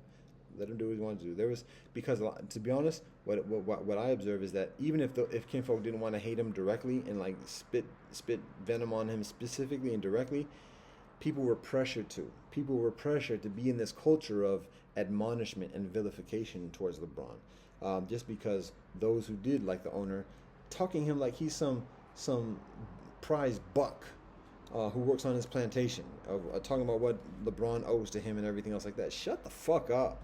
Serious. What's his name? Dan. I know there's a Dan Gilbert and there's a Dan Snyder.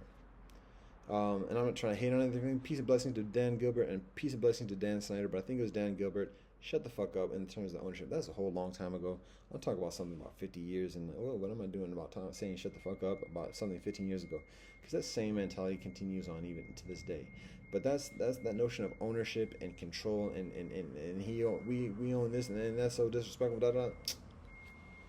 All right. Anyway, so that was the decision, and now today, nobody hated LeBron. Nobody in Cleveland hated LeBron. Nobody burned his jersey. No, we don't know what you're talking about. Blah blah blah blah.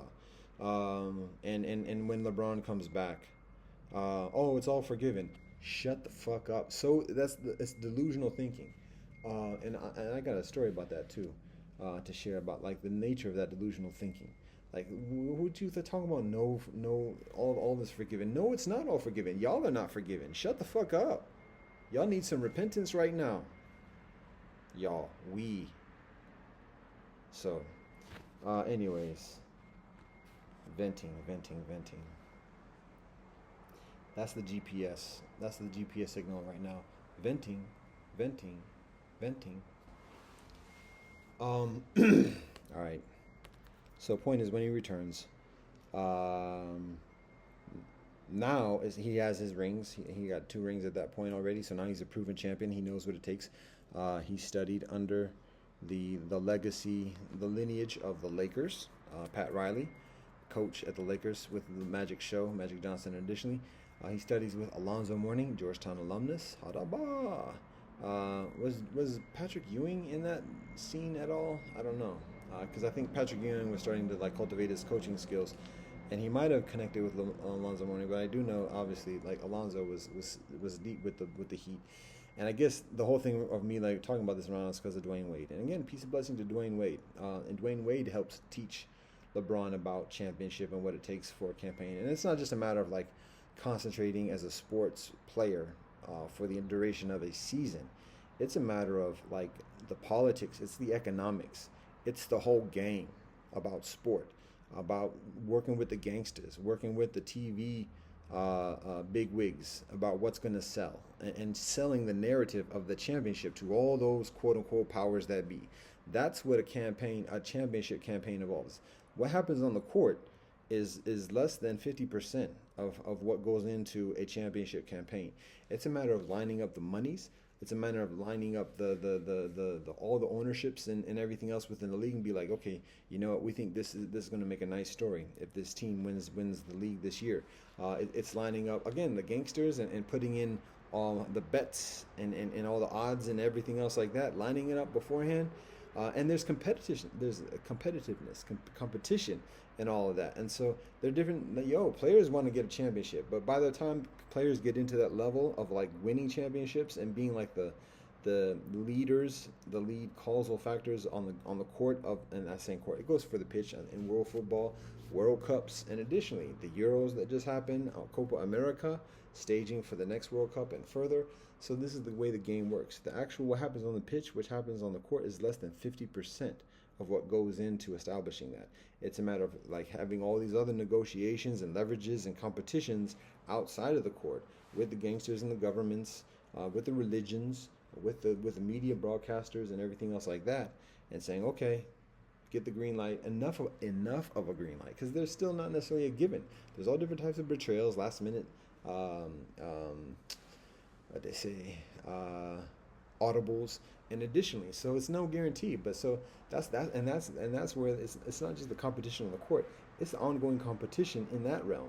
So even after like all the checks are secured, like there are a number of scenarios that have got all the checks secured as well. So there's a continuing vying, and that's part of it. For those who are who are in the know of the game, that's where like the entertainment is, and that's a very nasty, crass way of describing it. But that's what it is, because that's the bigger variable where the stakes are, rather than what happens on the court. What happens on the court is like the call comes in. Oh yeah, you can make the last minute shot. Okay, no, ease up on the defense on that play right there. Signals very indiscreet, subtle, little baseball cues or whatever else like that. That's not evidence in a court of law or court of government law. But that's how the things play out. And how do I know? Am I speaking? Do I have hard, fast evidence? And additionally, judge for yourself. Judge for yourself. So, all that being said, when there's still relevance to the whole thing. There's still relevance. There's still benefit. There's still purpose. Occasionally, the harms can be greater than the benefits, and occasionally the benefits can be greater than the harms. Sport is a very effective way of guiding people's attention towards comparatively benign and benevolent conflict or competition, so that angst within a man and angst within women of like feeling conquering or whatever else like that. When it's done through the guise of a sports club, it's much easier in terms of maintaining social order and peacefulness compared to doing that between nations and otherwise. So sport is very valuable. Sport is valuable just for in terms of exercise and teamwork, and additionally, but then as a like a cultural phenomenon of not just entertainment, but like I said, for many people, it's religiosity. Um, there's value within that. So as much as I seem to be like deriding it or detracting it, I might be emphasizing it because how much people are resistant towards acknowledging it, but it's not a categorical vilification or villainizing of it. It's simply a matter of recognizing it for what it is. So all that being said, we got a championship, hey, Cleveland. All right, I don't mean to sound flippant or disrespectful to Cleveland fans, but I'm in that. I even though I'm at a distance during that time frame, I'm working with the world affairs right now. This is about 10 years ago at this point, because that's when Cleveland gets the championship. 15 years, LeBron comes back to the Cavaliers, um, and and now there's some like the thought of like, yo, no, this actually might be it. Cleveland might actually get that joint, and because now LeBron's back, and that's unheard of. Who comes back to the club that done him dirty? And ain't no question that Cleveland does him dirty. The Cleveland sport fans do him dirty. And now here comes LeBron back, and now everybody forgets about what everybody did, and let's flip it's the whole psychotic silence of the lambs type mentality of like, as long as we can fake it, and as long as we got either guns or money, to emphasize our faking it, we can fake whatever we want to fake, and we can pretend like we didn't do anything, kind of thing. People are on this mindset at this very moment. I'm dealing with kinfolk with that mindset of just faking it so much, and like, yo, no, you don't have any clothes on, Emperor. There's no faking that. You don't have any clothes on. Let's put some clothes on. No, that money's not your clothes. No, the guns and no threatening to kill people. No, actually killing people. No, that doesn't put clothes on you either. You don't have clothes on. Put some clothes on. No, those lies, those don't put clothes on you. All right, so venting still. Um, wow, going on long about this. Eventually, LeBron comes back. Everybody's happy, and there's a thought of like, yo, Cleveland might actually get the championship, and it's not the first occasion, although it comes close, and yo, there's a lot going on from the West Coast to kind of add to the narrative. So Cleveland only bought enough for one championship, apparently, and that's enough because eventually Cleveland does it. And when the Cleveland does it, there's a lot of relief for LeBron particularly, but like for the city and for a lot of kinfolk. I didn't even see the game live because it wasn't available. I didn't have a TV. And it wasn't available on the internet, streaming on the internet at that time. So I think I heard it, or no, actually, you know what it was? I think what it is that I don't even think I didn't have internet connection, or I wasn't on the internet. But what I remembered definitively, I know the game was going on, and I know what's happening. I don't go to a club, or I don't go to a bar or someplace to watch it in person. And I have to think about what was going on with me at that time, 10 years ago.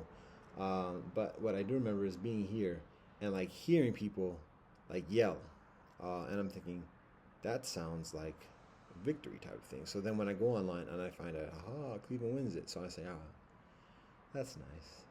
I'm genuinely, no, that's nice. Now I'm retired. Now my sport fandom career or whatever, I'm hanging up. I'm hanging up the laces or the shoes or whatever people want to call that. That's it. Cleveland's got the championship. There's that stigmatization, that self-stigmatization of loser or whatever else. Now Cleveland has its credential, and now all those allegiances to the Browns, to the Guardians, with whom at that moment we're dealing with the name change situation. So I'm involved in that directly, deeply too. even to this day, literally to this day, still involved in that. Not in terms of the Guardians, but further. So, anyways, allegiances to like Cleveland sport, all the perceived betrayals of me supporting the Green Bay Packers during um, the career of my brother-in-law and otherwise. We're gonna do this. We're done. We're cool. We're cool. It's all settled. That was 10 years ago with me in Cleveland sports. So from that, okay, now I can focus on world football, like legit, unapologetically, because the purpose of the world football is connection. And even don't have to support a world football club. Even Manchester United, I support Manchester United continuing because there's still relevance with the sport, and there's the personal history. But even then, like at this moment, we're exercising a protocol of not viewing or not attending or viewing a live match. One, because it's just too commercialized. It's too huge and big money and everything else like that. And it detracts from the nature and the character of the sport, of just like being on a pitch and playing the sport and that. So what we do emphasize at this moment is the under 20, the under 22s, the under 23s, the under 21s, the under 20 leagues around the different continents, the continental championships, the continental tournaments, and like that's the way of like feeling the sport, of connecting with the kinfolk who are involved in it, and like there's a further genuineness there. The players who are playing it, you don't know their names, but you see how they play and you see what kind of people they are because of that, and you can further support the type of people they are because generally speaking they're comparatively modest or further modest and honest, and additionally, and that's not hate on the players of today or any age, but just recognize we know as facts kinfolk have to be a certain way in order to excel within professional sports. So when we champion Kobe's and LeBron's, and additionally there's legitimacy within doing that, but at the same time is recognizing that these are not necessarily the most uh, prudent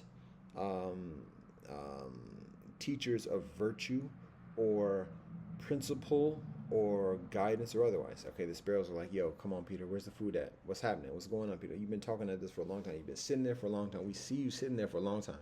We know you're not eating right now, so we know you're not feeding yourself, but we done smelled the rice. We know you done cooked the rice. You've been sitting there, Peter. Come on. It's getting to be midday. It's getting hot, yo. We want some food. What's happening? So, Cleveland got his championship. LeBron brings a championship back to Cleveland.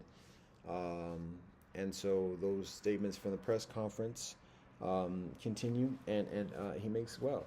And he continues on for a number of years. That's respectful. I didn't watch matches at that point. Since then, I let it go. And then all of a sudden, lo and behold, he goes to the Lakers. Okay, so now there's strategies with that, and I'm sure, I don't know how much he didn't grow up watching the Lakers live. Am I being presumptuous?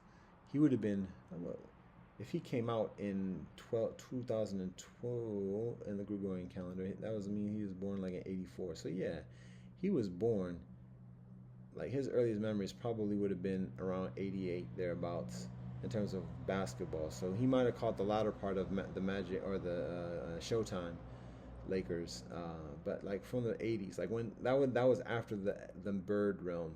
I can't say that. But the heyday of the Lakers is like the mid 80s. Magic came out in 80. And I think he won the championship. To be honest, now I just said that. I just said like a rookie coming in and being expected to win the championship. Magic, I think, actually, if I recall correctly, actually won the NBA championships his rookie year. Now, he had a team around him. He had a squad around him. Kareem Abdul-Jabbar, I think, was already there. So Lakers were already established by the time Magic came through. How they got Magic, that's a whole other thing, but that's before my time. So I don't think there were lottery picks at that point, but how it went down, don't know. But anyways, Magic, how many rings he got? I guess not as many as Michael, but maybe 5 I think he's got. So anyways, and the whole time everybody's sleeping on Tim Duncan. What's going on? And what the Spurs are doing. They might have done it in like back to back three peats or whatever else like that. Spurs are has much of a dynasty as as the Lakers do in the past 20 years, in the past 30 years. The dynasties are Lakers after the Bulls era, because let's call it the Bulls era. After that, that's like the NBA. That's an era in the NBA. After that, when Michael retires that second time, that's the end of an era in the NBA. Like things change after that. So since then, the teams that have dynasties in the NBA are, to my knowledge, I should say like in the next decade, because I don't know. I'll speak with what I know, and if there's anything else, I'm less aware of it. But I haven't watched a game in over a decade, live, easy, but very few even recorded.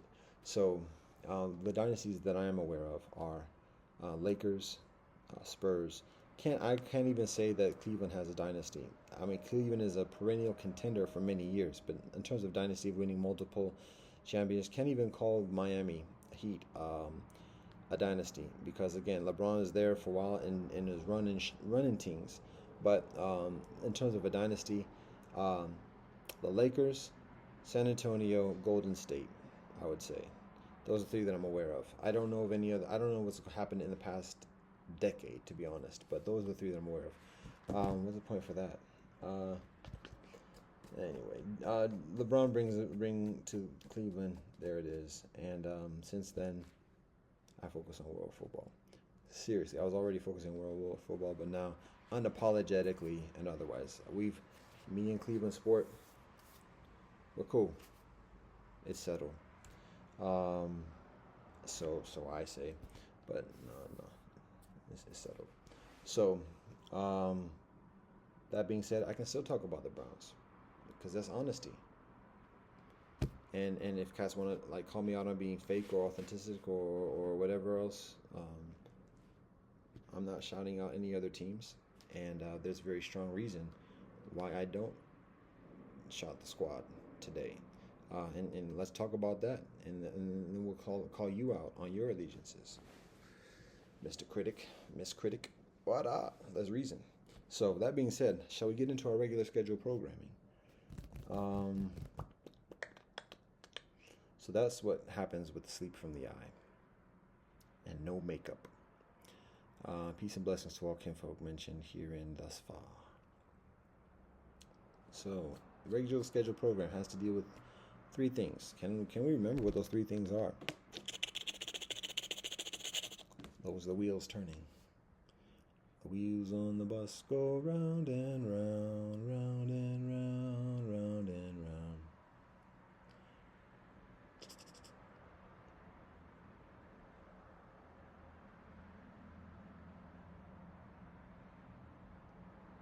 That would be the school bus. So there's under the bus, there's parking the bus, there's get on the bus, and then there's just the school bus. And then there's bus a bus. All right. That was gratuitous. That was gratuitous. All right. Do I have to give a shout out for that? Because it is the shout out itself. So, all right.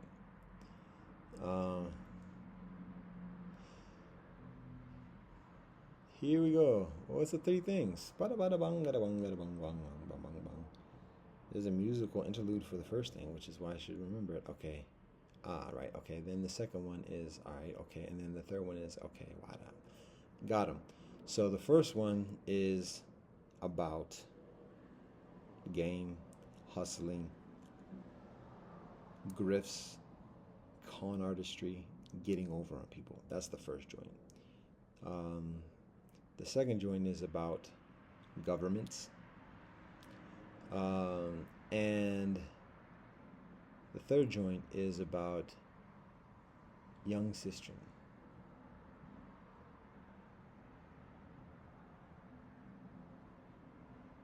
And a recent narrative that I shared, a recent story that I shared. Those are the three joints. Wow, we're 2 hours into this joint, and it's now just starting to get into it. I must have a lot of time on my hands, or I must not have a lot of time on my hands, or I must have a moderate amount of time on my hands, or I must have whatever. The dal's been cooking this whole time. Oh, it's getting silky. It's getting silky oky. All right.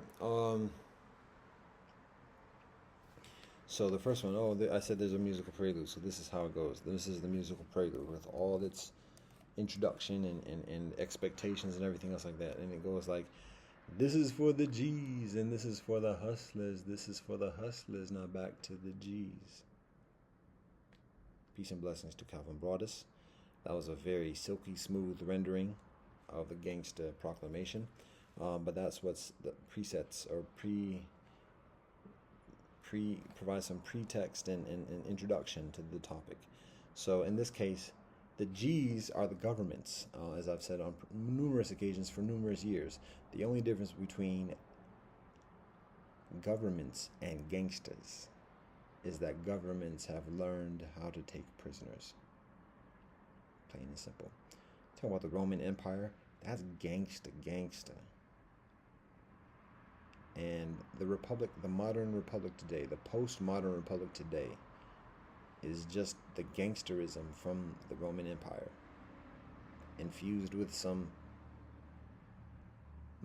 moderation of Judeo-Christian religiosity, and as a pretense, particularly as the introduction when doing the colony work.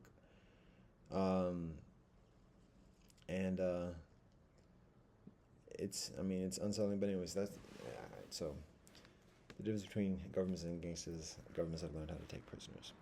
So this is for the G's and this is for the hustlers. First, we start with hustlers, then we go to G's. And by the hustler, we're not talking about that magazine with what's his name or whatever else. We're talking about the kinfolk who's running game on streets and additionally. So this is what it is. The first thing, hustling, or what we're going to talk about is getting over on people. That's what it is, getting over on people. So what we recognize is that everybody in the civilization experience, in civilization is about getting over on people. So before we talk about civilization, it's beneficial and could slow up a little bit, and that would reduce the stuttering most likely. Before there is civilization, there is the wilderness. The basic rule of the wilderness, a rule in the wilderness, the earthly rule in the wilderness, is to fend for oneself. Plain and simple. And there might be additional strategies, connect with the tribe, connect with the clan, and so it's still fend for self, but recognizing that there's strength in numbers. But that's the basic rule of the jungle, fend for self. Dog eat dog, whatever, fend for self. It's not a matter of conquering people. It's not a matter of enslaving people. It's not a matter of all these pretenses and complexities of devaluation. It's just like, get out, boom, bow. Is that a threat? Kill it. That's it. Plain and simple. Fend for self. That's the rule in the jungle. That's the rule of the wilderness. Now, eventually, like I said, people find the value in numbers. See the animals. The animals run in packs. Okay, there's strength in numbers, and in those numbers, there's relationship. In those relationships, there is hierarchy, and there's a pecking order. And so that's the natural part, but still the primary objective is fending for self, and itself as a collective unit. Oftentimes there's a migratory nature to it, to the kinfolk, and the behavior, forest gathering and otherwise, hunter-gatherer, following the herds and following the seasons and additionally. But that's the life in the wilderness, and it's extremely frightening for people who are accustomed to the civilization life, because life in the wilderness, it's day in, day out nasty. There's no givens. There's no pre-made, here's your latte, or here's your nicely packaged sandwich. You gotta find your food and live like the birds and otherwise. And meanwhile, like, okay, and by the way, here comes a bear, or here comes a wild boar. Oh, those are so tasty. No, they got tusks and they kill you. So that's life in the wilderness. It's nasty. There's no guarantees. There's no comfortable bed to sleep in, and just actually, the grass is like the most comfortable and the most healing. But that's another story. Anyways, life in the wilderness It might be a nice vacation for some. It's a tough life. How do I know? As much as I've lived it, I know. And I also remember. Remember our ancestors. All right. All thanks and praise to the Most High. Life in civilization. So at some point in that paradigm of the tribes and clans, in addition to organizing, there becomes a further complexity, because if there's strength in numbers, then there's huge strength in huge numbers. But to have those huge numbers, okay, now we're going to have a system of how to work these things, particularly marriages and who can have sex with who, and what are the roles of the children, and what's the division of labor and everything else like that. And so that's when we get the emergence of civilization. That's when we get the emergence of the city state, and that's where we get the emergence of, again, the division of the division of labors, the hierarchies, the valuations accordingly, and then we have the divisions of Varna, and who's better than who, and everything else like that. That happens often over through generations and even centuries and millennia. But that's what emerges in the civilization experience. So ultimately and essentially, the civilization is able to fend off wilderness. Like we're not worried, like I said, we're not worried about the wild boars or the bears or the tough at this point. What we're worried about is ourselves, or another civilization trying to conquer ourselves. And that is the name of the game in civilization. It is conquering. It's either conquering another civilization, or it's both. It's conquering other civilizations, but it's also conquering others within one's own civilization, keeping others at bay who are lower than, and striving to get up through the ranks to be Caesar. And then once being Caesar, trying to keep everybody else, again, we got the Heisman, trying to get everybody else away from being Caesar as well. Or if it's a realm of Caesars, if I won't say a Caesar salad, but if it's a collective, a plutocracy, keeping others away from that same rank. So it's always the conquest. It's always getting over on somebody else, in order to extract the materiality from that somebody else, whether it's labor, whether it's money, or otherwise. But that's the basic nature of civilization, is getting over on people. And obviously, like talking about governments in a minute. Okay, yeah. So getting over on people, and that's everybody. Everybody in civilization is getting over on somebody else. I'm getting over on people. Everybody, the Pope, the Dalai Lama, everybody is getting over, literally, like adversely, not favorably, not like redeemingly, not understandingly, not amicably, against other people's volition, against other people's will. People are getting over on people. That's just the nature of civilization, getting over on people. And it's not even a matter of empire per se. It's just civilization, the city, the paradigm of the city-state. It's getting over on each other. So everybody's doing that. Everybody. The nicest person, the homeless person is doing it. Everybody is doing it. Getting over on others.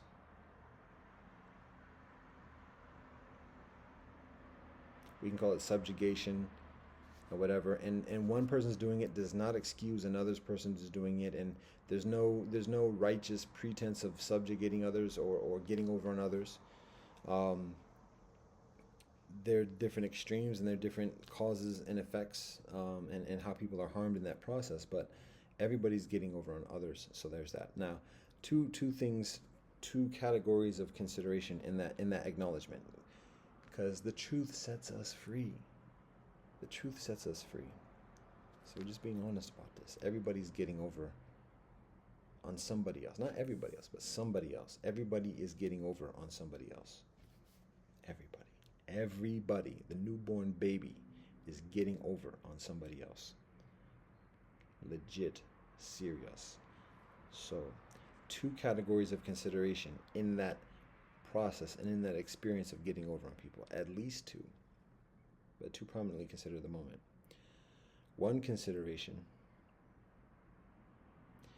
is who somebody is getting over upon, whom somebody else is getting over on. So basically, who's the victim of any one person, and they're basically, so that's one consideration.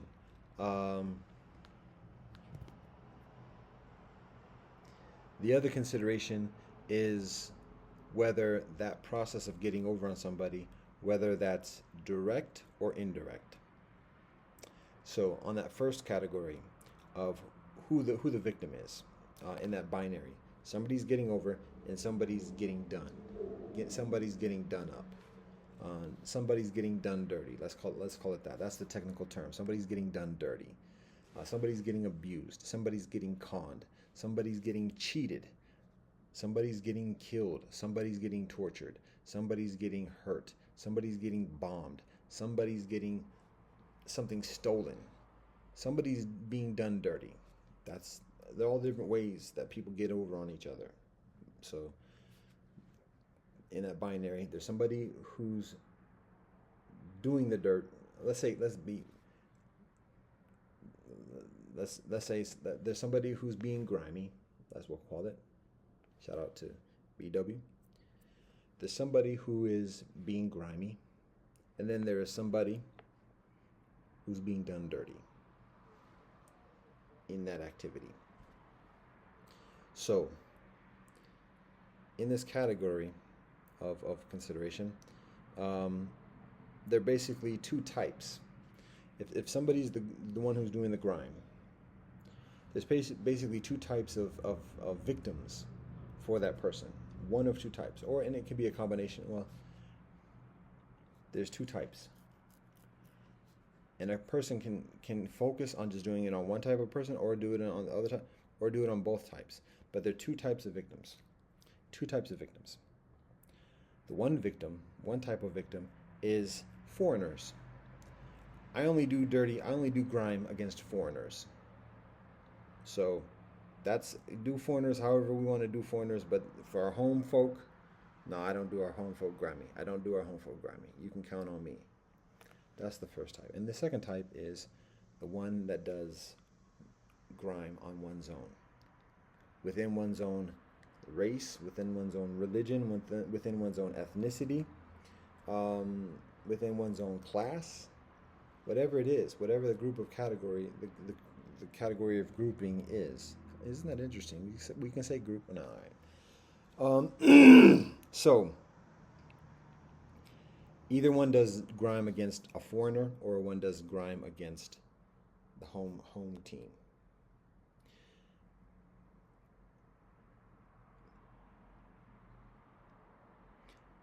Those are the basic two categories. Now, to give a little bit of the exceptions, obviously there are people who can do grime towards both foreigners and one's own home team. That's the kind of kinfolk. I don't give a fuck. I don't give a fuck who it is. I do grime on no blah blah blah blah. That's one category. Now, can I contradict myself and just say there's the kind of folk that does grime on nobody, or neither of those categories? Yes. Does that person still do grime? Yes.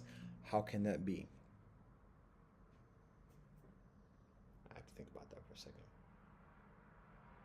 because there was a clear, rational answer to it, but at the same time now it's a little bit cloudy. Ba, if I'm just going to be honest. The basic notion of it is, I'm getting a little bit to the kicker, but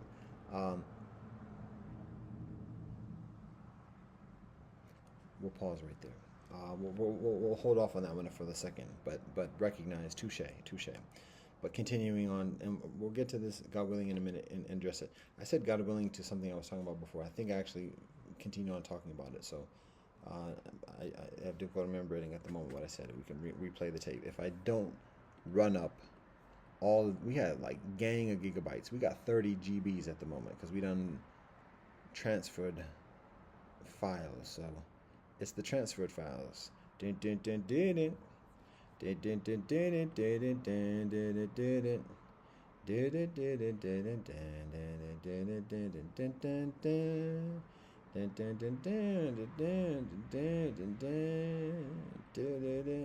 dun, dun. Interesting thing about that's actually not. I was thinking about the Rockford Files, and that has a different theme song. And now it's going to be difficult for me to remember it at this point. It's a very different show, both from the 70s, over 50 years ago. Was it black and white? Not quite. It was still color, but it was a different type of color. It was 70s colors. That was the Rockford Files. I think, what was the brother's name? James Garner, I think, was the actor.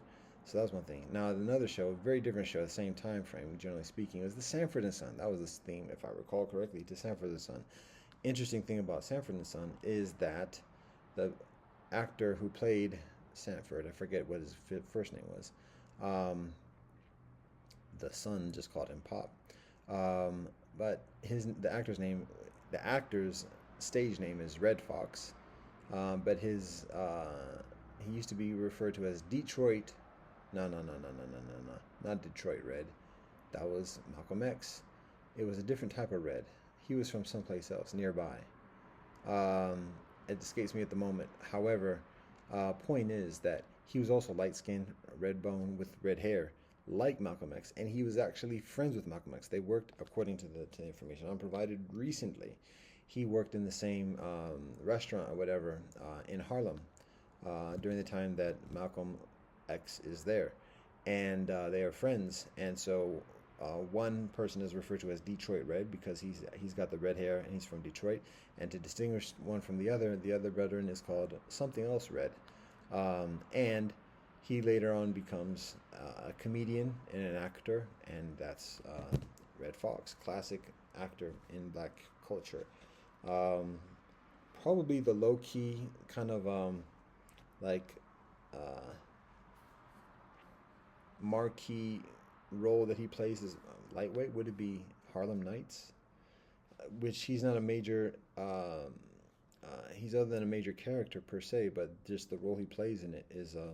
It's at the end of his career, towards the end of his career, and so he's already got his credentials and he's done a lot of things, Richard Pryor and otherwise. But actually, that Harlem Nights actually features Richard Pryor. It's basically organized by Eddie Murphy because it's Eddie Murphy who was on the rise at that moment in paying homage to the preceding actors. Danny Aiello is featured in there. Jasmine Guy is cameo. Arsenio Hall got to be in there because they're Ace Boom Coon with Eddie Murphy. Arsenio Hall also being from Cleveland. Shout out to the Dog Pound. And I'm knocking somebody the fuck out. Sister and talking about a classic line from another film, Home Alone, which it has its own situation, but if a classic line from there are a lot of classic lines from Harlem Nights. I'm gonna get you. No, no, no, no, no. There are a lot of classic scenes. Now Harlem Nights ain't the most redemptive or virtuous kind of thing, but if anything, like if people are gonna talk about like black films, that's a further positive black film to share. Even Coming to America with its own things or whatever, but when people come to me talking about Africa and start quoting like Wakanda or whatever else, and try to like promote that as like an actual serious Pan African type of like, I'm like, I don't even know what that is. I don't even know what the fuck that is. I don't know what that is. I know it's a reference to I think a film called Black Panther, which itself. Do you not understand that that title is supposed to draw people's minds away from the history of Black Panthers? So like it's not even beyond it's beyond appropriation. Anyways, when those are the things that people are quoting in terms of black culture today, and not knowing other things, I'm not saying Harlem Nights is the thing to know to like rise up from the experience of oppression or whatever else. But you know, if you don't even know that, and you're the things that you're, how do I put this in a positive way? For those who have the inclination of knowing something further healthy about black culture, this is not the healthiest, but Harlem Nights is a better example. And there are classic lines. And I would be indulging in nostalgia to start talking about some classic lines that I remember. But I would have to think, and I would have because as a child, I'm watching those things. It's funny and it's hilarious, and everybody else knows it. So that's what we share. And when we're in a party, whatever, and it comes up opportunity of dropping that line, it's like, oh, he got it, ah. But at this moment today, at pushing 50 years old, I can't just like think about a line from one a film like that or Coming to America or otherwise. I have to it has to go through filters. I'm like, wait a minute, is this an appropriate thing? What is the message? That's and is it that deep? Yes, motherfucker, it is. So shut the fuck up. It is that deep. Wow, that was rather strong. Yes, somebody needed to hear that. If it's just myself. But that's where things are when our nostalgia when we have a memory and we just want to share it like What did I just say a minute ago? Oh yeah, that line I said is I'm gonna knock somebody the fuck out. Now that's not a bad thing per se, and it's hilarious. And I'll explain that line because it is actually still hilarious, and it does use profanity, but it's not derogatory towards women or categorically or any particular type of person. It does just use the word fuck in a very charged way, but it's not even referencing sexual copulation. And I'll explain in a second, but God willing. Wow, I'm having a lot of these things to do. All right, let's be mindful. It's a nostalgia, and this is a valuable thing to recognize. And part of the difficulty of learning better is that when we grow up and we have things that are affectionate to ourselves, when we look at films or we hear music, and we memorize lines. There was a time I knew the entire lines of a number of different films, including The Last Dragon. Was it The Last Dragon? Yeah, The Last Dragon. That featured Bruce Leroy. That's another story. But I watched that film over and over again because we didn't have much. We had a VCR, we had a VH tape, so we only had a few movies, and we watched those movies over and over and over again. And then we would like relive, or we would like play out those things as the movie's playing out, so we knew the lines verbatim.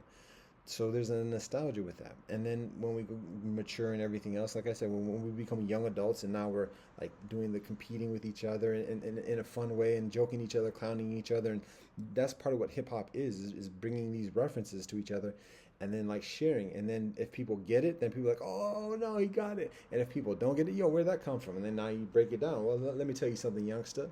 Da da da da. So that's part of the culture. However, when those frames of reference, that nostalgia, is unhealthy, if it's sharing an unhealthy message, if it's coming from a scene where people are doing unhealthy things and not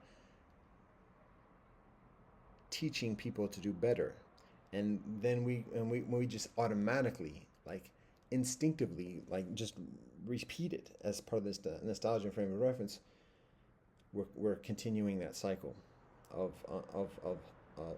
sickness, of unhealthiness. So that's what I'm talking about in terms of a filter and nostalgia, and it's a painful thing to be in, to not feel that freedom of just like talking and just being oneself and just like, yo, can we just remember and can we just like da da da da? No, not when what we've come from has been not the healthiest.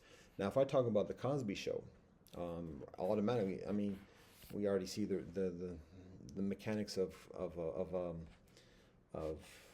cancellation and everything else have already been imposed upon Bill Cosby, whether he's guilty or otherwise. Wow, I'm getting into a rabbit hole of sidetracks.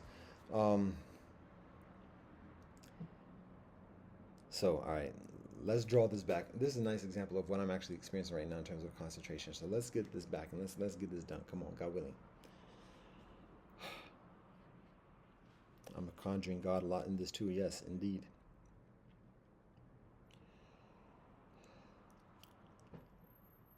So we have to put a filter on nostalgia. So when I think about the Harlem Renaissance and Harlem Nights, different, very different. When I think about Harlem Nights and I think about a line in the film, I have to think about if this is an appropriate thing to share, not just because of the language, but because of what is being said. So there are certain lines that I like, this one, that I think are beneficial to be shared. There's a redemptive nature to it.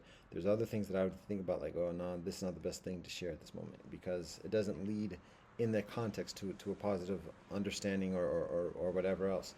Harlem Nights is a further redeeming film compared to many others. Don't even I've never seen a Medina, whatever her name is called.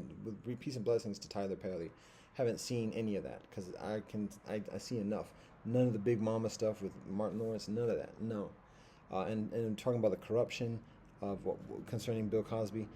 Everybody's enveloped in sexual deviance and corruption and predatoriness in the entertainment industry and in other industries, and only so much of it is revealed. And when it is revealed, then people just like say like lambast it because that's terrible.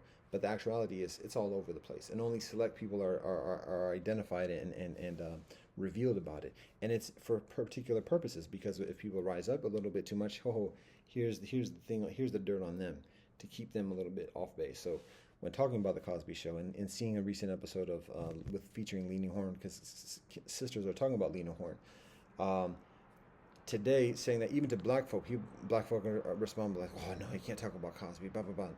And to that, again, we're gonna say, "Shut the fuck up," because regardless of what he did in that respect, yes, whatever he did in terms of abusing women is heinous, and additionally, but get off the high horse, because also recognize that there's a treasure and a value that he shares for a long time through the course of the 80s in terms of establishing a platform for people of African ancestry and highlighting HBCUs, black culture, old school kinfolk, Stevie Wonder, Lena Horne, and additionally of providing homage and respect and honors to kinfolk of other colors and cultures as well.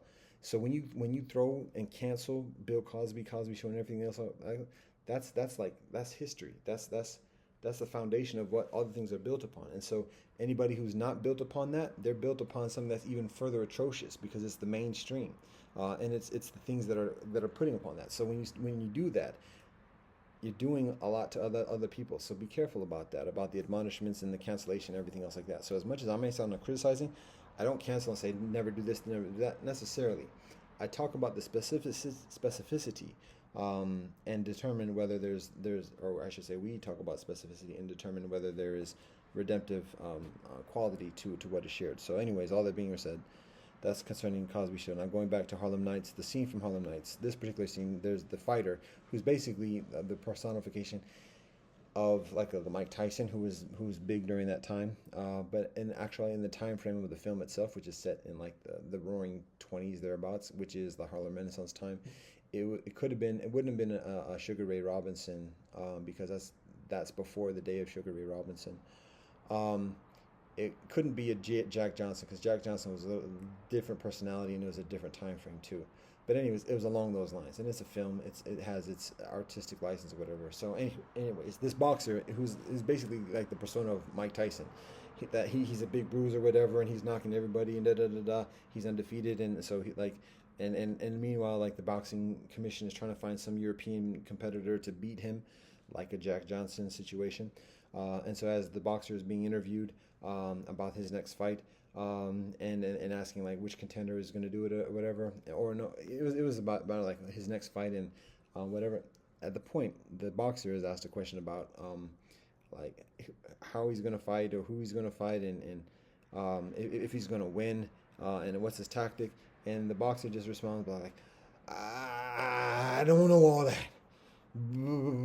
but all I know is I'm knocking somebody the fuck out. So the actor does it much better than I do, but it's hilarious how he delivers it. Then he asked I think actually it was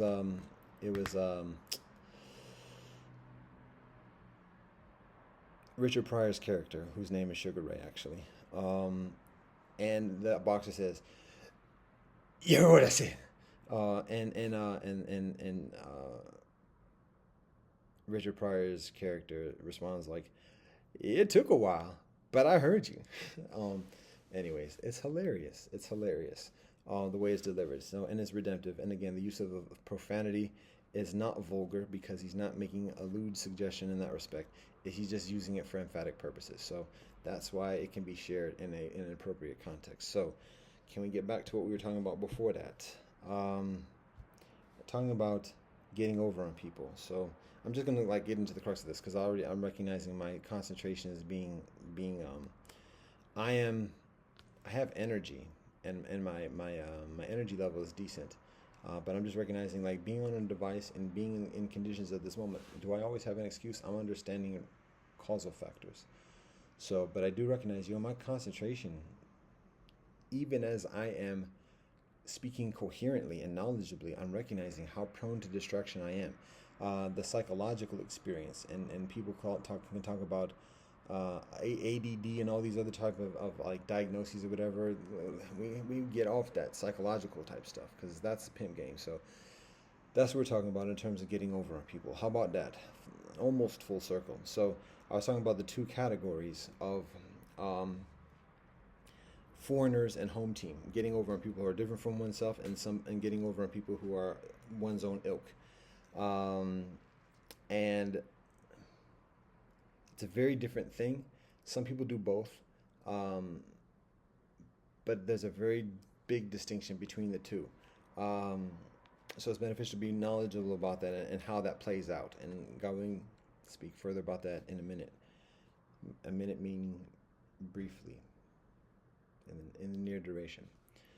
So that was the first category. The second category of consideration is direct or indirect. Getting over on people directly, meaning like, yo, there's our mark, there's our victim, let's run game. It can be, again, it can be robbery, murder. It could be just assault and battery and robbery. It could be like a sales pitch or whatever, or a fraud or whatever else, and just like um, uh, thievery or otherwise, but directly getting over on somebody, directly doing somebody else griming, doing grime directly against somebody specifically. That's one. That's the one type. The second type is doing it indirectly, meaning like I didn't do it myself. You can't blame me. That somebody else did it. I got a part of it. I didn't ask people to do it. I didn't necessarily solicit people to do that. But yo, they had this. They had this discount. So I don't know. I didn't do it myself. No, I don't do that. But I do get the benefit of that. So that's the indirect grime, and that's often, particularly in an advanced civilization, the most heinous type of grime. So that's the two considerations: who the grime is done towards, and then whether it's directly or indirectly. In the United States, by definition, the grime is categorically, definitively done specifically to Native people, people of African ancestry, and people of any ethnicity in debt. That's who the grime is done to. Categorically, by definition. That's how the game is set up. Anybody who's in the game is doing grime at the very least to those three categories of people. Off rip. Even people in those categories are doing it to the people in those categories. That's the game in the United States. I did not make it up. It's not my opinion. That's facts. Look it up. It's the law. So, recognizing that, it's beneficial to recognize accordingly if you're able to accept or acknowledge the veracity of what I'm communicating up to this point in terms of that and the categories that I described. I say we, all things in praise of the Most High. So when we look at any participant in the United States, citizens and otherwise, about who the victims are, what type of person, what type of kinfolk people are doing grime towards, foreigners or home team. The only ones, how to put this?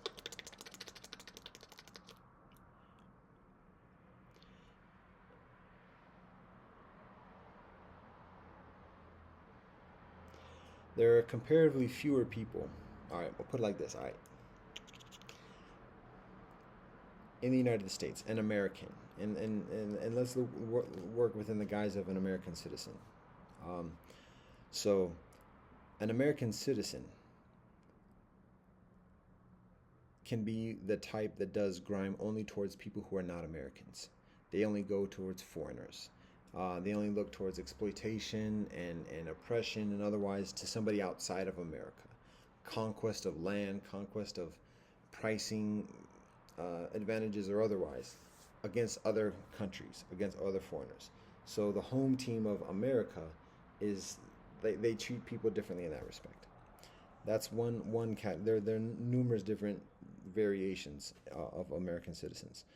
Another type of American citizen is one who does grime directly towards others or very nearly directly towards others outside of America, and then does grime directly towards members of other communities other than oneself. So it could be a person of a specific ethnic and religious category within America that does grime against people of other ethnic categories and religious categories in America itself. So America itself is not the home team. Uh, it's only the ethnic community and religious community or even class community. And people do grime directly towards others outside of that. Those are the perceived foreigners. And that's where there's a lot of civil conflict. Then there's the category of people who do grime to people's own home team. Americans who do grime to people's own home team. And it can be black folk that sell other black folk out continually and who are hired to do that. Hired to abuse, to oppress, to keep down, to placate, and otherwise other black folk. White folk who are hired to do that to other white folk, and further. So that is directly. That people's livelihood, people's vocation, careers are based upon getting over on a particular group of people.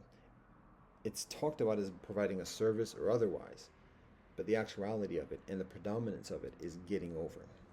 It's downpression, it's abuse, it's subjugation, it's continual subordination. Whether that's through the guise of social work, whether it's through the guise of policing, whether it's through the guise of a lot of the different public offices, whether it's through the guise of private services, and additionally education, teachers, and additionally there are many kinfolk within the United States society who are hired and have careers and have pensions that are based upon getting over on their own people. That's facts. The sparrow looks shocked, or else the sparrow is just hot and keeping the sparrow's beak open. The sparrow's beak open indeed. So that's just recognizing that and being honest about that. Because if we're going to talk about healing, if we're going to talk about solutions, we got to be honest about what the situation is. And it's not just black folk getting over on other black folk. And it's not just black folk who are police and teachers. They're black folk who are militant black folk. Pro-black, not even Black Lives Matter, but just pro-black RBG, black nationalist, black folk who get over on black folk, who are running game on black folk, throwing black folk under the bus, whether it's bourgeoisie black folk or otherwise. That's still set tripping.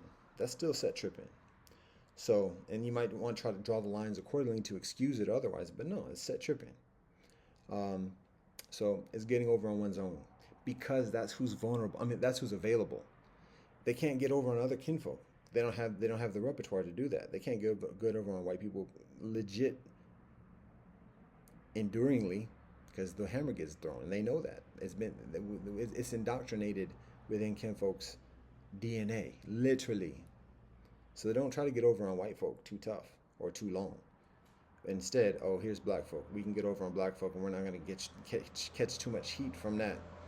So meanwhile, we can stack up some chips in the white folk game and feed some kinfolk and some sisterin and additionally and get some credibility and maybe have some babies in the way for a certain period by getting over on each other. That's nothing new. That's nothing new. I'm not saying anything. Don't quote me because I ain't say shit. That's facts. And it's long time known, but it's a matter of recognizing that. So all the different games that people are talking about today of any cancel culture, it's just different types of ways of getting over on people. So, all right, point for this. And again, that's direct. That's direct. When people's game is directly dependent upon getting over on people, and it gets sophisticated. It gets into like luring people into like gaslighting and people setting up people for a fall, putting up people on wild goose chases. And additionally, I'm in the midst of it at this moment.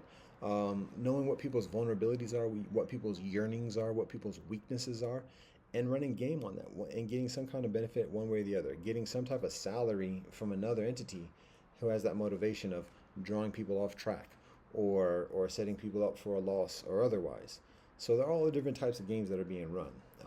But when that's the direct victim or the direct target, either a foreigner or a home team, and that's some of the actuality. So, to be honest, much of the point for me sharing this at the moment is to articulate who I get over on. What's my game? What's my hustle? I've been asked that numerous occasions recently, within the recent year or so, by genuine, beautiful, valuable kinfolk.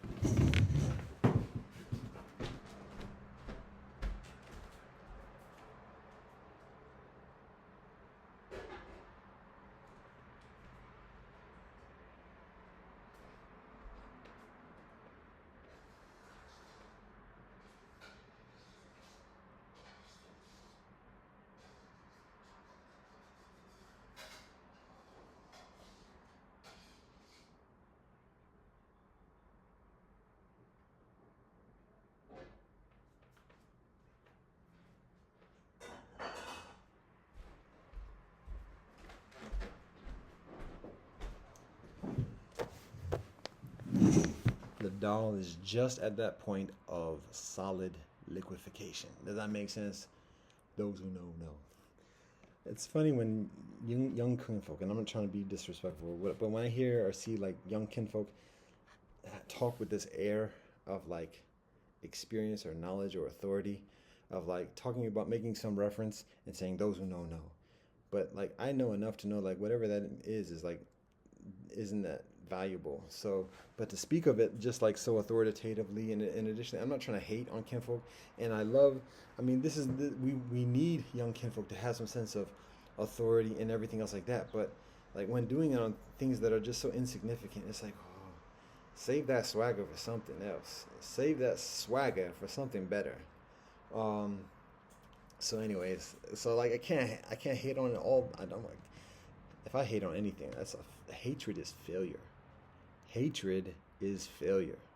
So if I hate on anything, I'm failing myself. Um, so, but I can't admonish it. Oh, look at me! I'm not hating. I'm admonishing.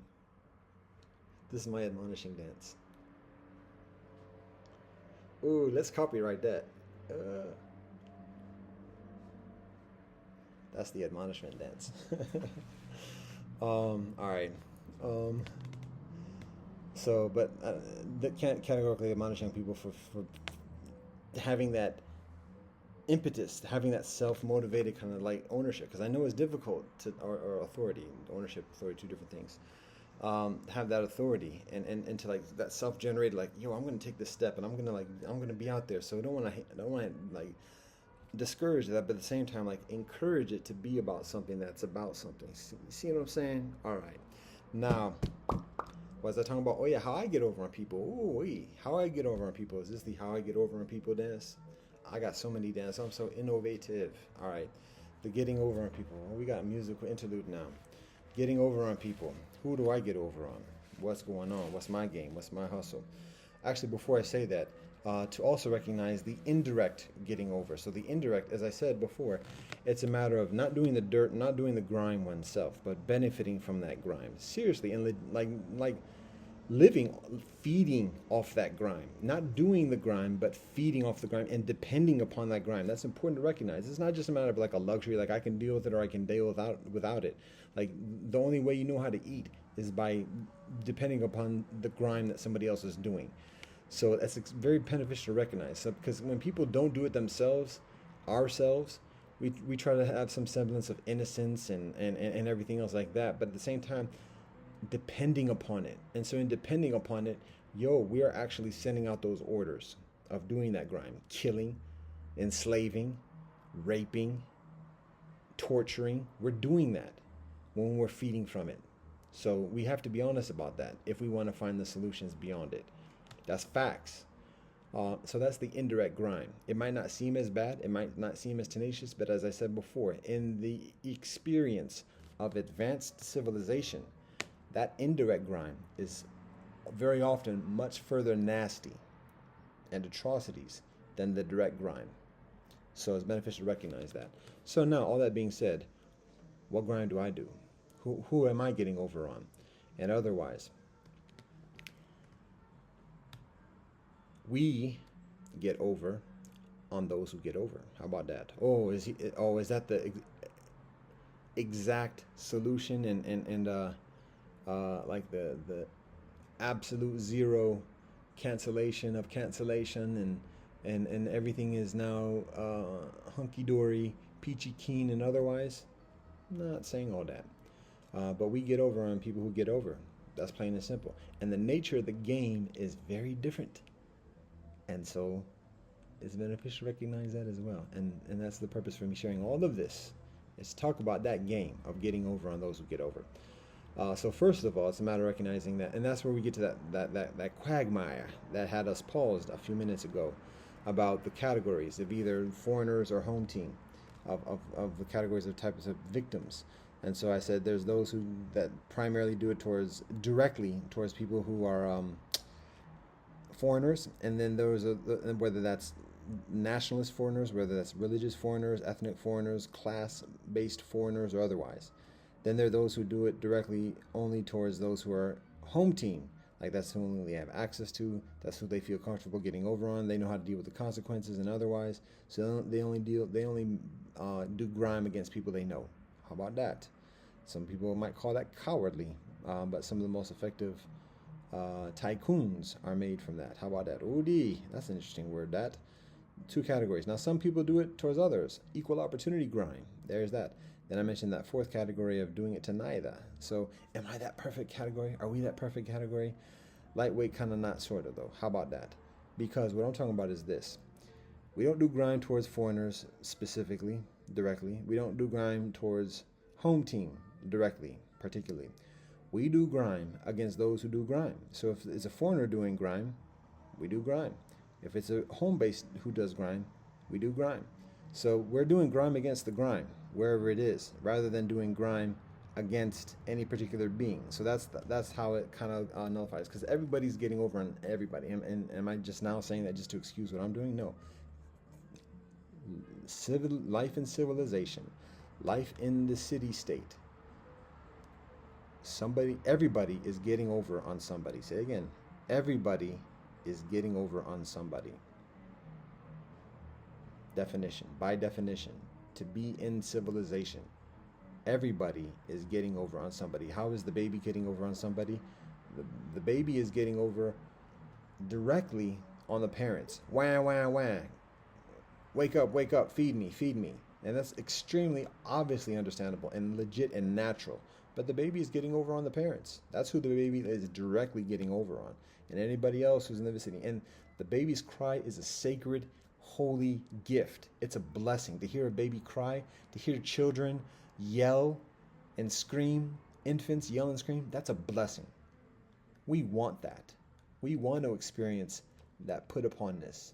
But that's getting over it, because you can't do that as an adult. You know that. Shut the fuck up with all that crying and everything. What you doing? So the baby gets over on the parents. And that's natural. It's purposeful. It's necessary. And it's beautiful. But the baby is getting over on the parents. And then the parents, now do we have to talk about that? Why not? To feed the baby and to have the baby quiet? Again, indirect. The baby is getting over on everybody else that the parents and everybody else is getting over on. So that's how the game of the baby works. Now, we can't keep that game all through life, most of us. Presumably, I'm accused of it. But basically, we can't keep that game all through life, just crying and people respond to that necessarily. So we gotta advance our game. We gotta evolve our game in this life, and so we learn about other ways of getting over on people. So who do we get over on? Who do I get over on?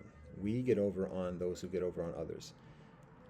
It's not towards any particular ethnicity or religiosity. It's not specifically towards foreigners. It's not specifically towards the home team, and that's part of the direct getting over, doing grime against somebody directly. There's an intentionality. So we have zero intentionality of doing grime against any demographic of person or being. Demographic meaning ethnicity, religion, geography, language, or otherwise. People can talk about like crime or otherwise as a type of demographic category, so that's why I have to qualify that statement. But we abstain from intentionally doing grime towards any categorical class of being. That's a general term as well. Ethnicity, religion, class, and otherwise of being. The way we get over on people who get over is um, when somebody's cheating and stealing. It's we don't. This is not an example of what I'm talking about, but this is similar. This is a description. Like for example, like I know kinfolk who would rob drug dealers, um, and they would just rob drug dealers because they know drug dealers aren't going to the police for protection. So they would scope and like hunt and like spot out drug dealers, and when there's a vulnerability, whoop, swoop in and snatch, and there it is. And so that's an example of grime, doing grime against those who are doing grime. But that's not what we do. Just to be plain and clear, that's not what we do. But that's an example of the principle. We our protocols, again. We can't utilize lethal weapons. We could. Hmm, well, I'm not gonna get into hypotheticals or whatever else. But we don't do that type of scenario. Generally speaking, that's not what we do. That's not what we do. Just plain and simple, speaking from the heart, honest to God. That's not what we do.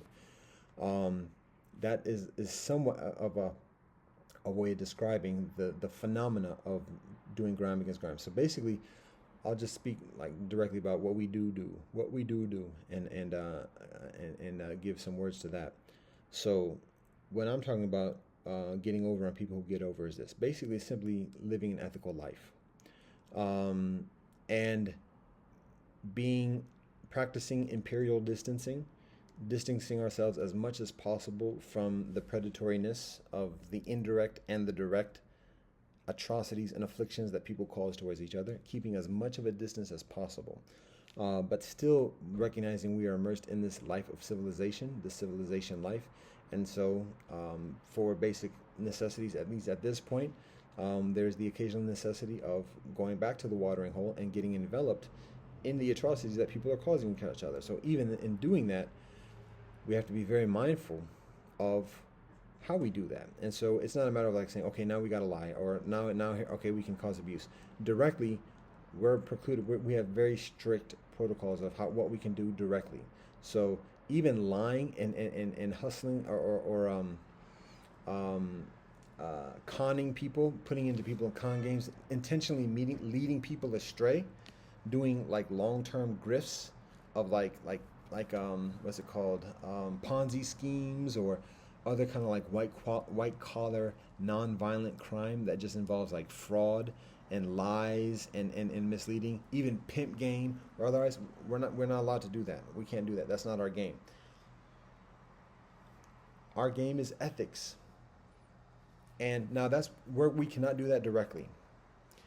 And we also cannot order people to do that, because that's still directly. That's empire right there, and that's shot calling. So we can't tell people to do that. We can't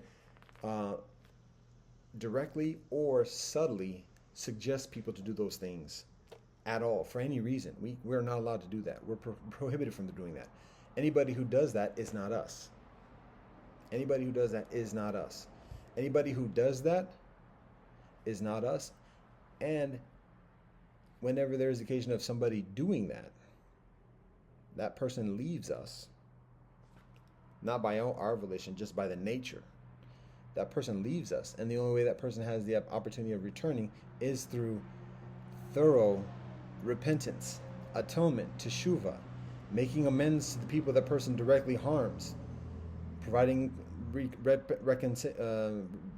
compensation and remuneration for those harms, getting right with God before returning to us. So that's who we are, and that's what we're able to do, and that's what we're not able to do, what we're not allowed to do. And anytime any kinfolk of us does that, they're not us, plain and simple. So how do we get over on people then? How do we directly get over on people? It's like this: we live ethically, we live as honestly and additionally as we can, and in doing that, we acquire a significant amount of power and energy and influence and trust.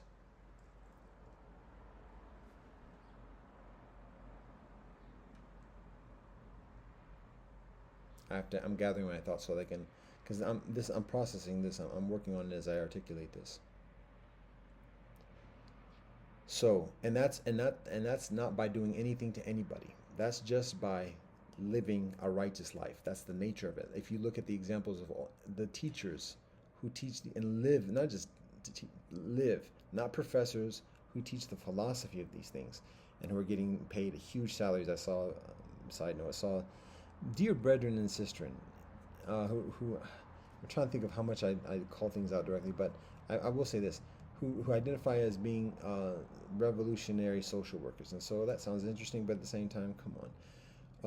And then talking about the freedoms of being a university professor, because the brother can teach what he wants to teach, and include what he wants to include in his curriculum. That's not revolutionary, and that's not freedom. And again, like that spiel, I don't want to like hate on it or whatever, or like pop the bubble too much, to be disruptive of what he's got going on for himself and his family, because peace and blessings to him and his family.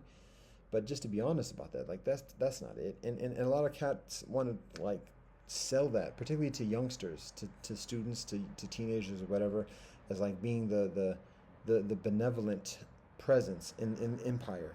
But that's exactly immersed within the corruption, because again, academy, being a tenured professor, or even not a tenured professor, but just being a professor at a university, that's the corruption. And gleaning a salary from that, that's from the corruption and the atrocities, regardless of what the professor is teaching. So, and then the fact that the podcasts that I viewed initially were like vacationing in Hawaii, and additionally, it's like, how can you take this seriously? And I don't want to hate on it, because it would sound like the brethren are like genuinely thing, but that's a challenge with today.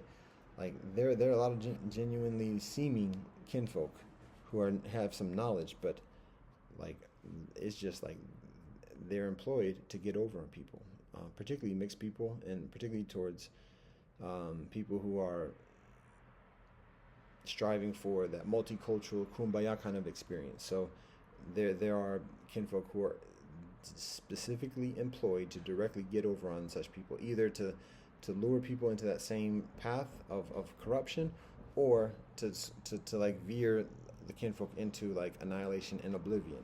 So anyways, I'm talking about how I get over on people, how we get over on people. So we talk about living ethically. So I was talking about living ethics and righteous, and gleaning a power from that. So that sounds like a lot of shade and disrespect and naysaying for somebody so powerful and otherwise.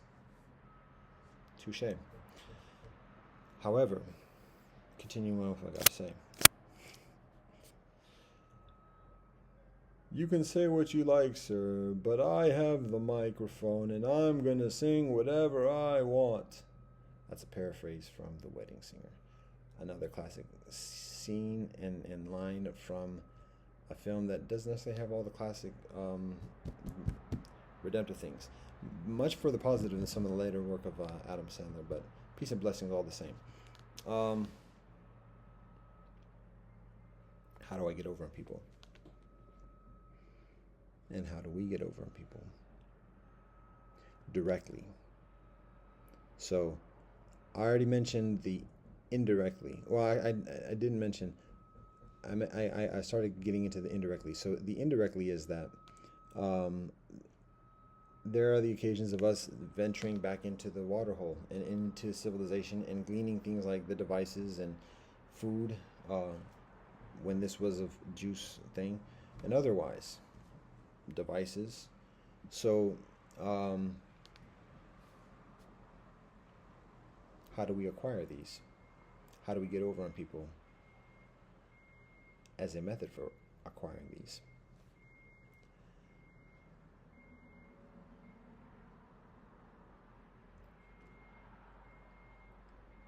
We don't do anything. We don't get over on anybody directly. We don't lie, we don't cheat, we don't steal anybody. We don't do grime towards anybody directly for the purposes of this or any of that. We don't order people. We don't send orders. We don't make solicitations. We don't do contracts for people to do grime, for us to get money to do these things, or even to secure these directly. We don't do the grime directly. So, does that contradict what I said about everybody does grime? And when I say everybody does grime in a society, everybody does the indirect grime, yes. And some people might be able to recognize that further readily. Everybody also does the direct grime. So am I exactly contradicting myself about what I'm saying? I don't do grime, but everybody does grime directly towards towards victims, other victims, directly. Everybody does grime in civilization towards somebody, directly, pervasively, indirectly, and that's in advanced civilization the worst atrocities. But directly, everybody's doing grime. Everybody's doing dirt against somebody directly. Now, how can I say I don't do that? I don't do grime to acquire this. I don't do grime to acquire anything in this life.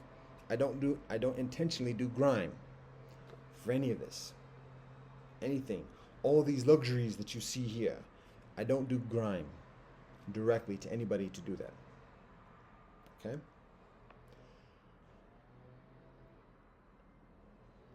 I am guilty of the grime indirectly towards beings. How this is acquired, how all the parts to this, and all the mechanics and elements, and all the slave labor and cheating and fraud and raping and pillaging and leveraging and coercion, everything else that goes into making this, I cause indirectly. I cause indirectly, just like anybody else who acquires any of the devices as well. So I'm guilty of that. So that's the indirect grime that I'm doing. That's some of it, just like anything here. The indirect grime, I have the same culpability as anybody else who is in possession of this. It's the same indirect grime. But then how do I do grime on people if everybody does grime towards people directly? It's this. Even though I don't intentionally do grime to acquire things. You already know. Even though we cultivate this righteous trod of honesty and peacefulness and chastity and sobriety and sharing, the Panchasilas. Even in that, and particularly in doing that, anytime we violate that, even a small part, a smidgen, we're doing grime to somebody directly. Even though we're not getting compensated with things for doing it, we do grime to people. We hurt people directly in doing that. Whenever we have a lapse, whenever we do a misspeak, whenever we say a dishonest thing, not intending to do it, we're doing grime. Does that sound like exaggerated, like an intentional exaggeration of like some kind of like, oh, he's claiming to be this pious criminal, and so that takes away from him actually taking onus of the things that he actually does, and so now it's like that false sense of modesty or whatever. No, shut the fuck up. No, exactly. Did you feel that? Yes, that's what I'm talking about. I just got over on you. That's what I'm talking about. The way we convey things that has some kind of negative effect. This whole time I've been talking 3 hours and I'm not attending to the other things I'm doing. I'm doing other people grime directly. I'm hurting other people directly at this very moment by not providing the service that I provide otherwise. And that might seem like pish posh or whatever else like that, but it's serious implications, because when people experience what it is to be in authority and the weight of the decisions and actions of a person and how it affects other people, you know how serious just a smidgen is, and how serious to take that, and that protocol, that standard is not applicable to everybody, because not everybody is looking for that kind of ownership. So everybody doesn't see the significance of just a small amount.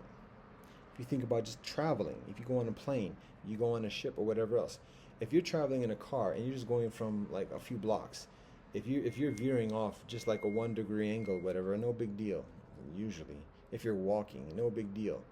Veering off a little bit. If anything, maybe you have to like walk a half a block and make it right.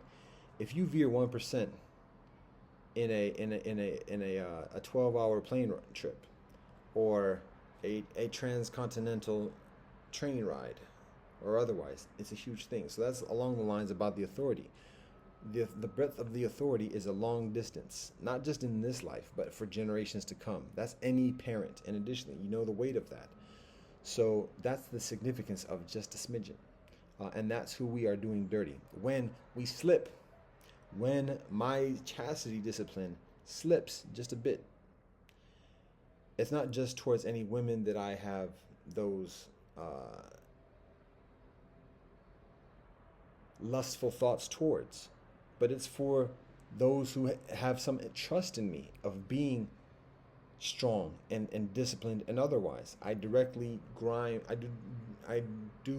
directly on those kinfolk when I slip from my own personal discipline. I'm not doing it to get things. I'm not doing it intentionally. I'm not trying to get over on people, but just by happenstance, not just by happenstance, the consequence of my indiscretions, or the consequence of my lack of discipline, is causing grime being done on others directly. They don't have to be in the room to experience it directly. So that's and we don't do that to get over on people. We don't do that, but that's just the consequence of having that kind of energy and having that kind of power. To be honest, I'm a piece of shit. I walk with God.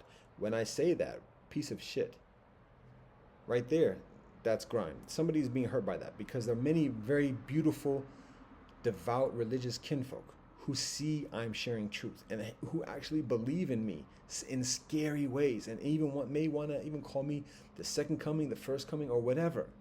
But then when they hear me talk like that, it's like, it's unsettling, because that goes against the generations of what they've been taught in a very solemn, devoted way. And that's harmful for some kinfolk. And that's grime. I'm causing grime for kinfolk accordingly, because then those kinfolk, if they've already said, yo, you should listen to this cat, or if they want to say, yo, you should listen to this cat, to their own constituencies and colleagues, and additionally, and if they've already done that, and then they hear me say that, or somebody, people they told hears me say that, and they go, what you talking about? That brother you talking about? Now their value gets lessened. See that? The nature of the grime isn't always violent, it's not always physical. It's very psychological, it's mental, but it's very serious, particularly in an advanced civilization where things are very abstract. The pretenses are very abstract. The materiality is comparatively minimal. The pretenses are very abstract. So people's word, people's trust, and additionally, is significant, which is why the corrupted hire youth and legends to garner the attention and share a message. So anyways, that's part of the grind that we do, and that's an example of that. Not intentional, but it's a consequence of our indiscretions and lacks of discipline. So interesting that.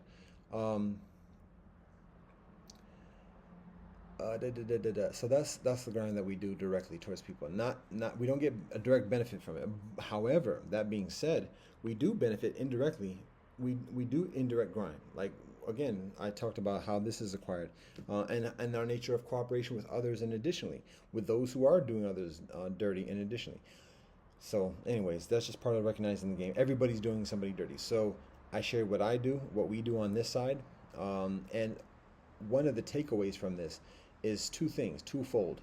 One is for each of us to recognize who we get over on directly, who we are getting over on, who do we regularly dismiss as, and who do we regularly rationalize as as just the unfortunate victim of our own bullshit, and recognize that that's directly getting over on those people. That's directly doing grime against those people.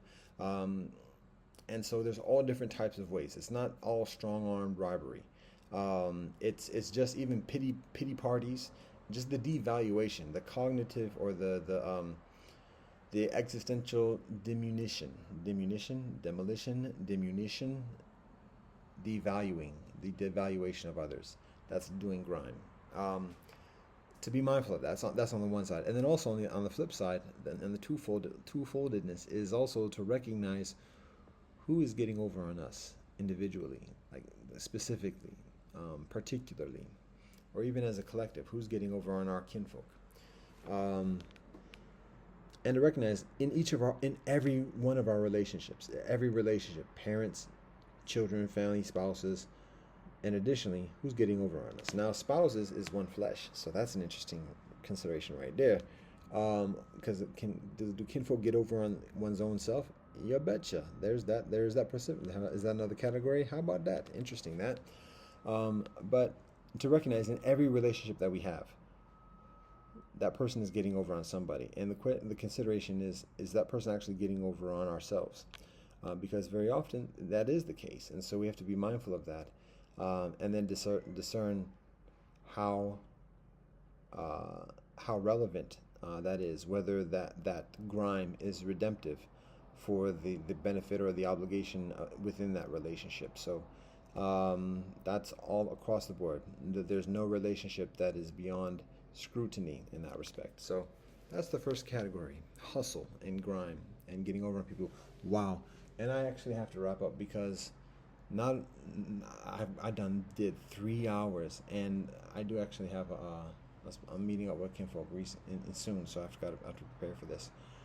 Wow, 3 hours. All right, so get into the second joint. Gangsters are government. So, all right, governments. We're gonna have to fast track this. Let's see if we can get this done in like 10 minutes. I'm not saying God willing, but it's just 10 minutes is the time frame. So governments. When we think about government, we think about a leader, a government leader. We think about taxes. We think about police and laws. So that's some of the basic constructs within a government, and all the different types of methodologies of government are additionally. But the basic idea and the basic gist is that there's a leadership that provides protection and order, a way of getting things done within the group. And so because of that, the group provides compensation, taxation, in addition perhaps to salaries or otherwise to the leadership. And there are laws that the leadership establishes to like facilitate the order. Everybody has an understanding of what is expected and what's allowed, what's not allowed. And additionally, and then there's the law enforcement, the police, the military or otherwise, to keep things to enforce if people want to trip. And then, like I said, there's taxation. So those are the major components. There's a leadership. There's a taxation that supports the leadership. There's laws. There's leadership. There's laws that the leadership establishes to maintain order. There's law enforcement that enforces the laws. And then there's taxation that pays for the entire system. So those are four major components of a government.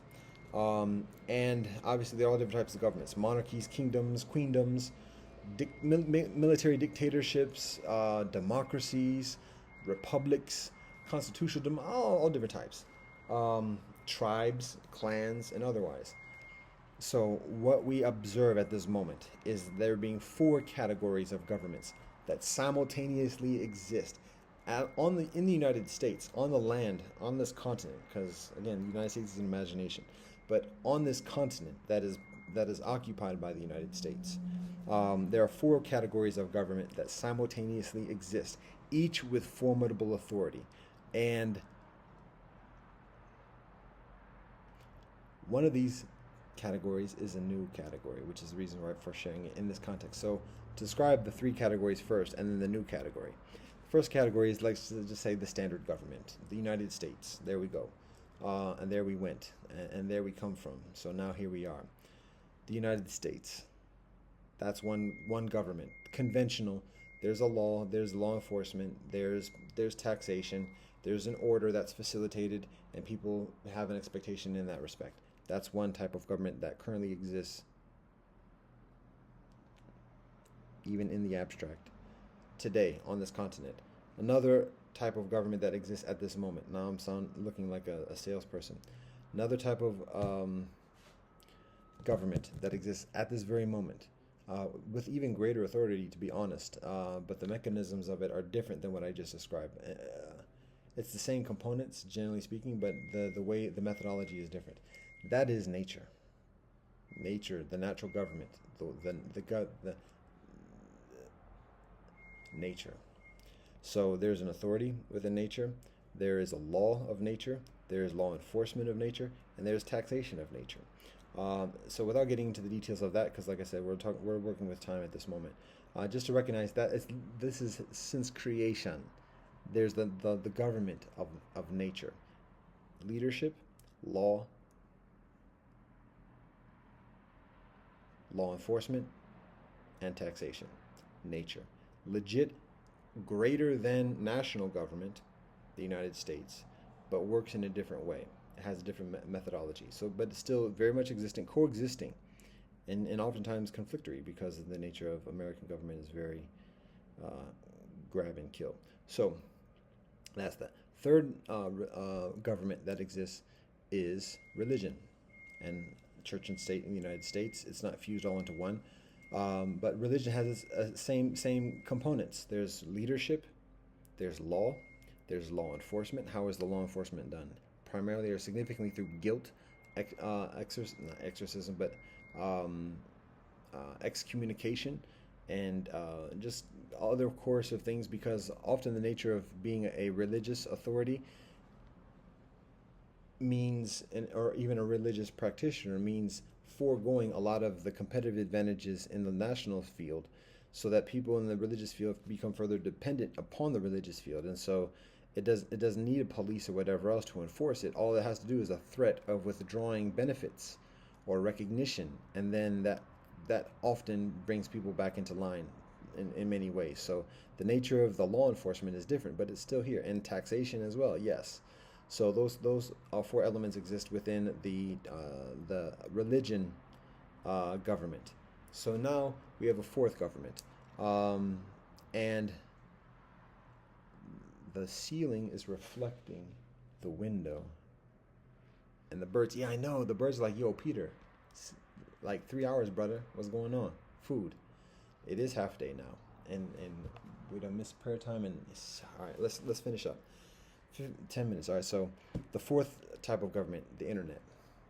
So when we talk about national governments, we can talk about president, we can talk about prime minister, we can talk about military dictator and everything, cabinets, prime ministers, and all these other types of administration and otherwise. So if we talk about the internet as a government, wait, what you talking about? Who runs the internet? The nature of the leadership is different because it's multifold. So yes, it is the tech companies that do the signals, that do the satellite feeds for the internet, Wi-Fi systems, local reception, the devices that are handheld, portable, and otherwise.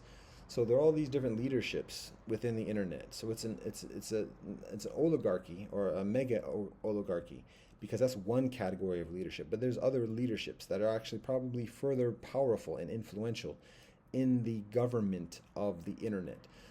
Additional authority or leadership within the internet is young people.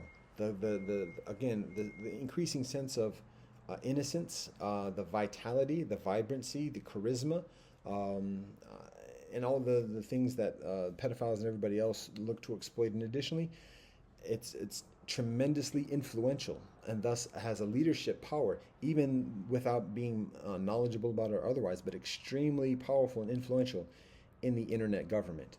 And then there are other factors in terms of the Wicca culture, in terms of like the programmers, and additionally who don't want to be part of like the system of like the tech companies and everything else like that, but have a knowledge about it. And I mean, there are a number of other components within the internet government, in the leadership of the internet government, but it exists. It's further real than national government, than the United States government. It is ascendant, and it's essentially, yes, okay. But it's a distinct entity, distinct from nature, distinct from religion, and distinct from national government. It's a distinct entity that is actually, arguably, we can reason about this, further influential than national government, because of its influence and how it just does things, not bad things, but how it runs things. That's the way of describing it.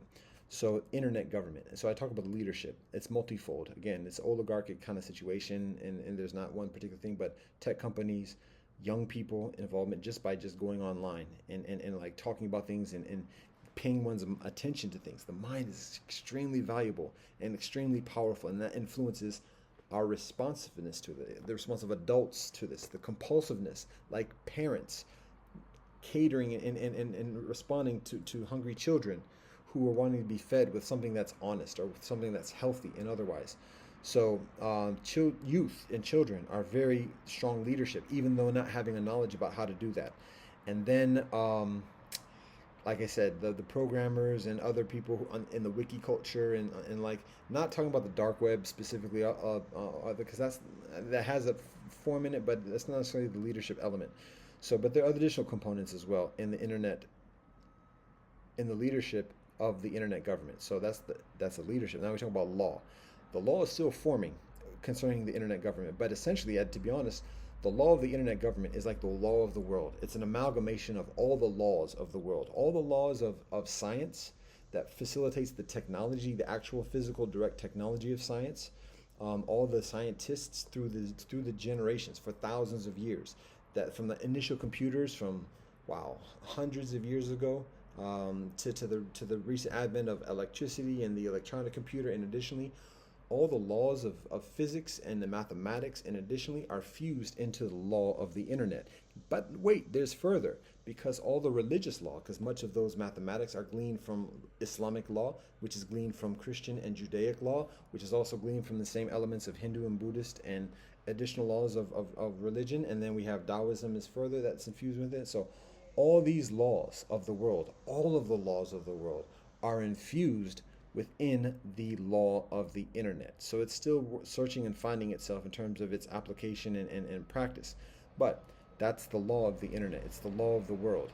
The third element is the law enforcement. Haha, that's where we get into the pushers, the saboteurs, the agencies, and everything else like that. I mean, obviously, again, the tech companies may do their bills, payments, and everything else like that, and then there are national governments that factor into it as well, but they're actually further infused into the internet governments, and so it's a collab kind of situation, much like a park ranger working at Yellowstone National or otherwise.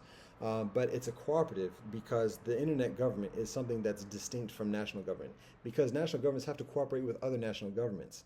And so it all has to cooperate with the nature and the culture and the distinctness of the internet and the internet government. So the law enforcement is multifold as well, and there are a number of different law enforcement agencies simultaneously working and even vying for prominence. And additionally, and it's still forming itself. And additionally, and the national government rendering of law enforcement through the internet, like I said, this is just one component. There's so many other things in terms of the tech companies doing it themselves. In terms of, I mean, we can look at like spyware, and that's just a very pedestrian example. But all the different elements and methodologies of saboteur, of data collection, of manipulation, of marketing, and additionally, those are all methodologies of law enforcement in the internet government. So that's the third thing. And then the fourth thing is taxation.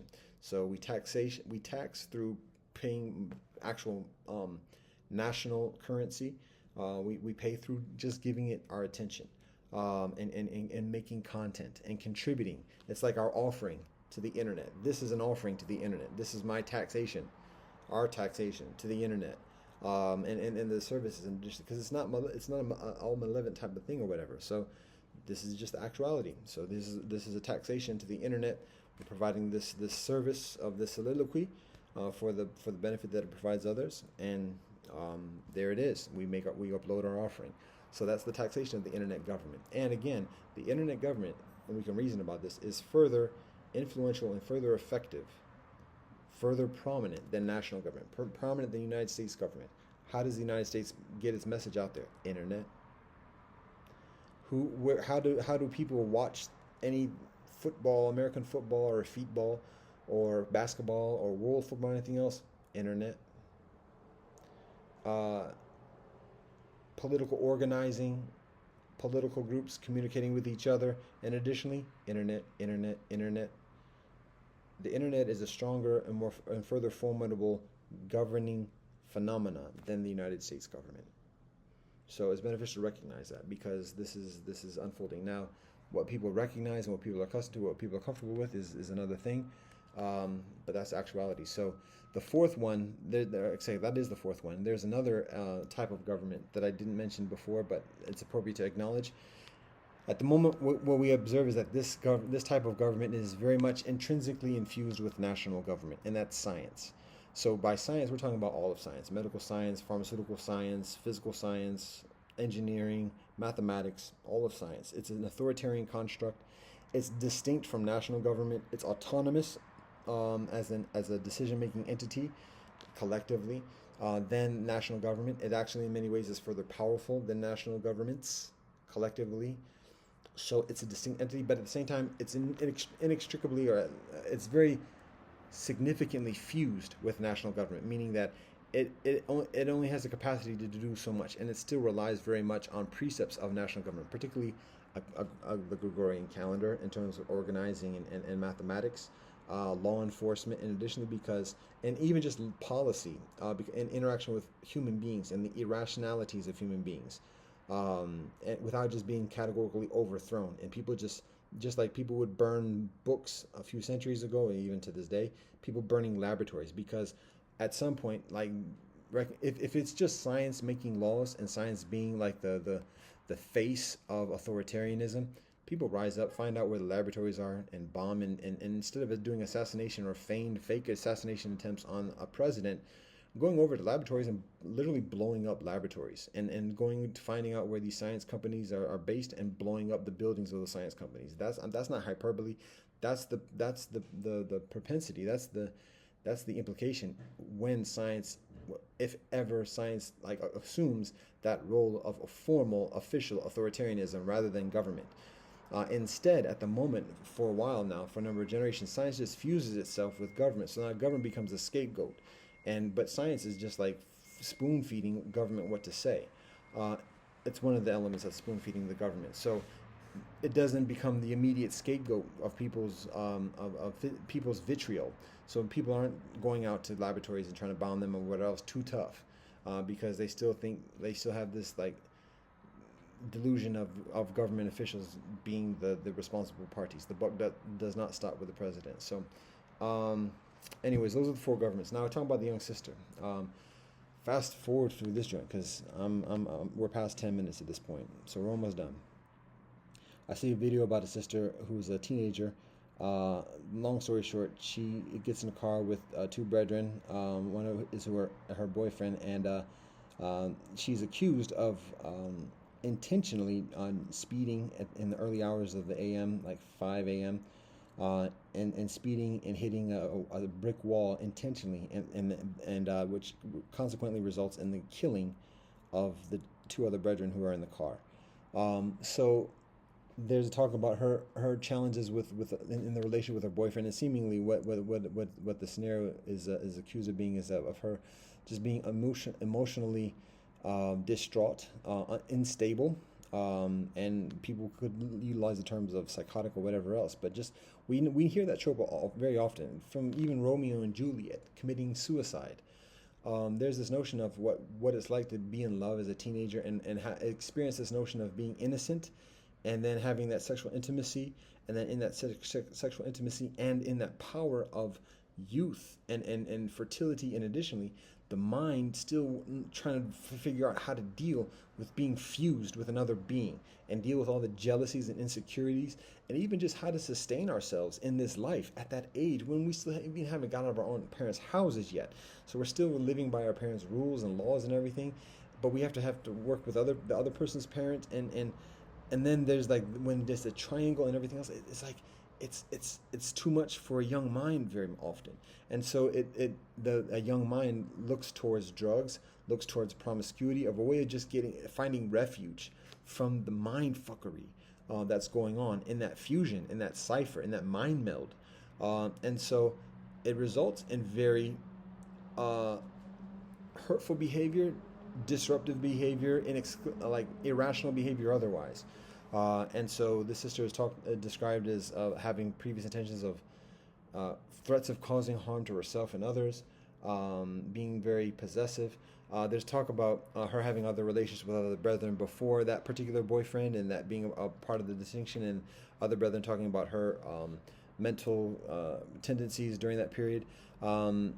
So again, it's a scenario that's not. It's actually extremely. It's not extremely common. It's normal. It's the norm. It's pervasive, where a young sister has sexual interaction with a young brethren, and then that becomes interaction, that the relationship is unstable, and um, the brethren doesn't take care of her properly. So then she looks for a relationship with another brethren, and then so she has sexual interaction with that brethren, and then there's this whole thing. And meanwhile, she's looking for that lifelong answer. She's looking for that lifelong stability, and she knows that she has a certain amount of influence as she is as a young woman in her virility at this moment, her fertility, and that's what she has to going for herself significantly at that moment, to encourage a man to commit to her and commit towards providing for her for life, particularly when her virility is reduced in latter stages. And so desperate, and meanwhile, brethren, males by and large, are not ready to make that commitment, very motivated to have that interaction, that sexual interaction, that sexual relief and self-valuation, and affirmation of one's own sexuality, and additionally, but not ready to make that commitment to support himself, let alone a woman and a child, for the rest of life. He's still learning the game, and he's still being groomed to be in the game as some kind of breadwinner in a sustainable way, particularly if wanting to raise through the ranks of the socioeconomic hierarchy. So meanwhile, the girl who's looking for like that security, if she doesn't find it here, the clock is ticking over here, because there's only high school. There's only the guarantee of high school for so many years to be able to be in direct interaction, to ingratiate herself with another boy, for the boy to have some kind of meaningful knowledge about who she is, where she's coming from, and additionally to have some kind of stable relationship that endures through the latter stages of life.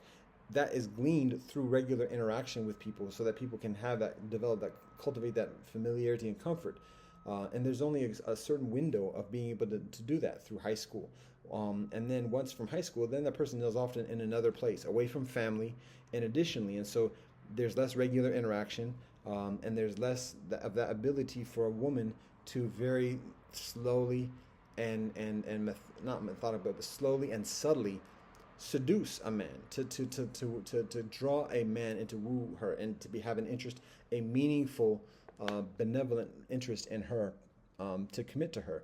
So high school is a window to do that, and if it's not done, then it becomes a desperation thing, and in that the mind is like this, and then it results in a collision just in past years, and actually it was in Ohio here, which is sad to hear about, and seeing the parents' reactions, and additionally. But again, we go to this. It doesn't just come out of nowhere. A girl just doesn't all of a sudden have this affliction. So first of all, just to respond to the clickbait, and that's not to hate on the brother who did that, but it was described as the young woman whose the parents didn't know the young woman was a mass killer. She's not a mass killer. If that's the extent of what we're talking about, with peace and blessings to the brethren involved, the brethren who were killed, the families, and additionally, but just to recognize that's not a mass killing. That was an incident where two people are killed, and even if it is the commensurate of murder, it's not a mass killing. So we have to be mindful of that. So because it's a very different phenomenon than the methodic, like, preparation and manifestation and carrying out of a mass killing. So that's, just be honest about that. She's not a mass killer in that respect. But that being said, it is beneficial to recognize like what the situation is, and what precipitates the situation, and to recognize how those conditions are pervasive. It's the norm of young girls being discouraged into sexual activity at a very young age. And when there is that breach of the virginity, and there still has yet to be that security of commitment, then there's an increasing desperation, and then there are a number of variables that influence how the path progresses from that point, generally speaking. But if there's insufficient support from parents, and additionally, then oftentimes all the girl looks for is like another prospective man in her vicinity that she can trust to the utmost, but that she can have some influence with, and additionally, and that she can have some semblance of a prospect of a future with. So, and the further she makes that effort, and the further that the man doesn't commit to that, then the further tenuous the circumstances become. And one thing on the part of the brethren involved, there's one brethren, an ex-boyfriend, who describes the young sister, and the way he speaks about it, he speaks very matter-of-factly, not trying to disparage her honor or otherwise, but just speaks matter-of-factly about his relationship with her. And additionally, this is a recording from his testimony to the police. But in that scenario, like, he talks about him having a relationship with her, having sexual interaction with her, essentially what he's saying. And then after a while, finding out that she was also involved with another brethren. And so immediately when a third party hears that, or if anybody hears that, they think there's the immediate, like, again, disparagement of the sister, of like, oh, that's she's a hoe, oh, she's easy, she's a slut, promiscuous. Hold up. First of all, on the brethren's part, for peace and blessing to the brethren, due respect, recognize. Now, on one hand, yes, if he sees a young pretty woman, and first of all, sex only in marriage. So have that discipline, and that's part of the parents and teachers, and additionally, so that's to say that off rip, just as a foundation. Now, without that, when kinfolk are delving into that realm of sex before marriage, and particularly at that age, you know that it's not legal. So there's that element of it as well. And by legal, I'm talking about by the government, the national government standards. But even though that has its own whatever. But you're doing it on the D-low, in this and the other, you're doing it on the slide. So you know that it's not the most appropriate thing, but at the same time, you got to have it. So that's, men is men, so we understand that. Now here's the thing: even when a young man, like, has sexual intercourse with a woman, and with a thought of, like, continuing to be with her and be in a relationship with her, and then finding out that she's having sexual interaction with somebody else, it's easy to say, that's a hoe, man, bump her. And then go even further and spread dirt or whatever else, but at the very least, just be like, no, bump her. Hold up, because recognize, when a brother has sex with a woman and he's not fully providing for her place to stay, and know where she is continually, that's on him. And she knows that. She knows that she needs to be provided for. And so if he's not being proactive, and if he's going to be 14 and sleep with a 14 or 13-year-old girl, or a 15 or 16-year-old girl, virgin or not, if he wants her to be true to him, she's got to stay with him. It's not a sleepover. It's like, no, she's staying here now. And if he doesn't have that kind of, if that's not if he don't got that with his parents to do that, and she's going to be staying in her own house with her own parents, guess what? She's out there. And he don't have no say about that. And it's on him. It's his fault. It's his responsibility. Ask somebody. If you don't know, ask somebody. So that's one thing. So we slow up. Now, we're not excusing the woman for going out additionally, but understand the game. It's not on her. On you, brethren. On us, brethren. So have a secure home and bring a woman into that home to provide for, when expecting loyalty and fidelity on the part of the woman, because she's your wife at that point. Ring or not, she's wife for the rest of life. That's the nature. So if she's living on her own, even with her family, she's living comfortably in family, she's still not secure. And calling her every day, going to sleep, falling asleep on the phone. Oh, no, you hang up first. No, you hang up first. That's not it. That's not enough. And she knows it's not enough. She feels it's not enough. Tick tock, month after month, blood is issuing from her. Her vitality is draining from her. She needs it now. She needs that commitment now. She needs to bring forth life now. She needs her anchor now. And those calls, no, you hang up first. That's not doing it. And she knows that. She's got to find it someplace else, because she don't have a ring on it. She don't have the commitment. So she that's what she needs to do. She's not being provided for, even in that commitment. Yes, boyfriend, girlfriend. Oh, yes, promise rings and all things. That's not it. So when she betrays that, or she's perceived as betraying that, she's not betraying anything, because there was no commitment.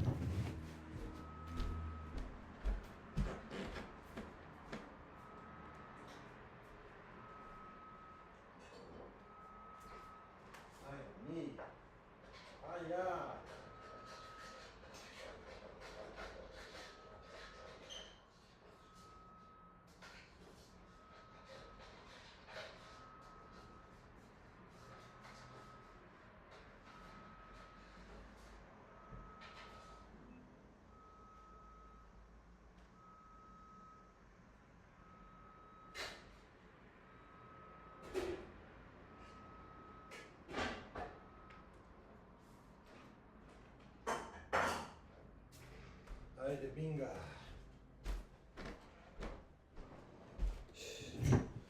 All right, so just recognize that those are all part of the causal factor. So then when a young girl, 13, 14 years old, keeps on doing these trials and errors with the brethren, and even when the brethren like are wanting to commit to her, but then find out, oh no, I can't deal with them, man. She's in the streets, or she's out there, or whatever. That's his fault. He does that because he didn't properly commit to her. So just recognize that. And then again, it's fusion. It's a mind meld. And so like she's one flesh with this brother, and she's one flesh with that brother. Those two brethren are one flesh with each other, and then that brother who's with the other woman the year before, he's one flesh with her, and now she's all one flesh with everybody. And now everybody's opinions, everybody's insecurities, everybody's yearnings and jealousies and greediness and everything else like that, delusions, become multifold, and boom, boom, boom, boom, boom, like that, to the point where there's a desperation, particularly amongst the sistren, to experience that security, that protection, that commitment, and then being very irrational or seemingly irrational in the behavior and the demands, in addition. So it might not be very articulate and direct to the point of saying this, but it tries to women try to do by circumambulating, by just indirectly soliciting what is needed and wanted. So and then being further and further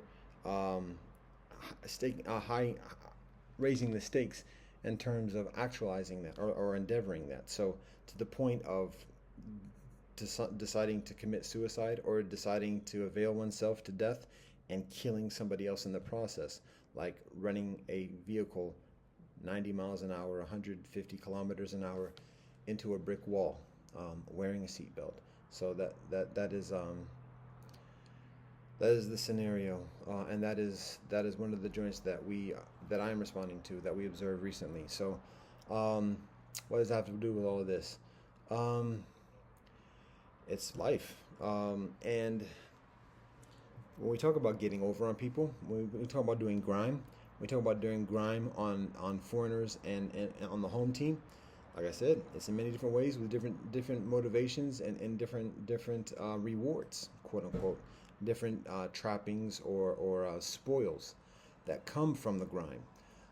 So it's beneficial to recognize that, and as difficult as it is, and as difficult as it is to recognize our involvement in it, and our contribution, and our causing of these conditions, at the same time, that difficulty also provides solution.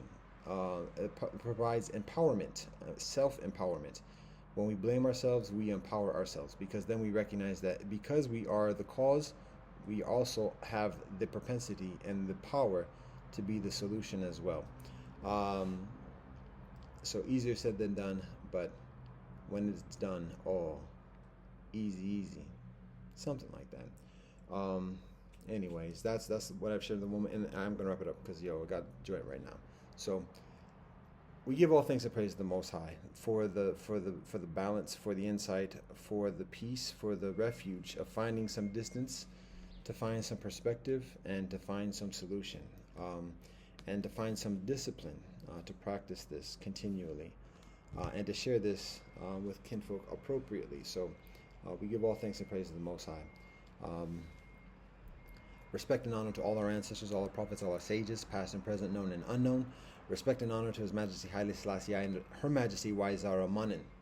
A perfect balance of husband and wife, teaching us and sharing with us the example of the responsibility that comes with marriage, husband and wife commitment, that comes with sovereignty, making decisions, knowing the weight of authority, being very mindful of how one's actions and one's words and one's thoughts affect others. Respect and honor to all our parents, all our forebears, all our elders. Respect and honor to all our relatives of creation. Respect and support to all our progeny, de los primeros 7 años a los próximos 7 generaciones, dor vador. One heart, one mind, one love supreme, blessed love and peace in Rastafari.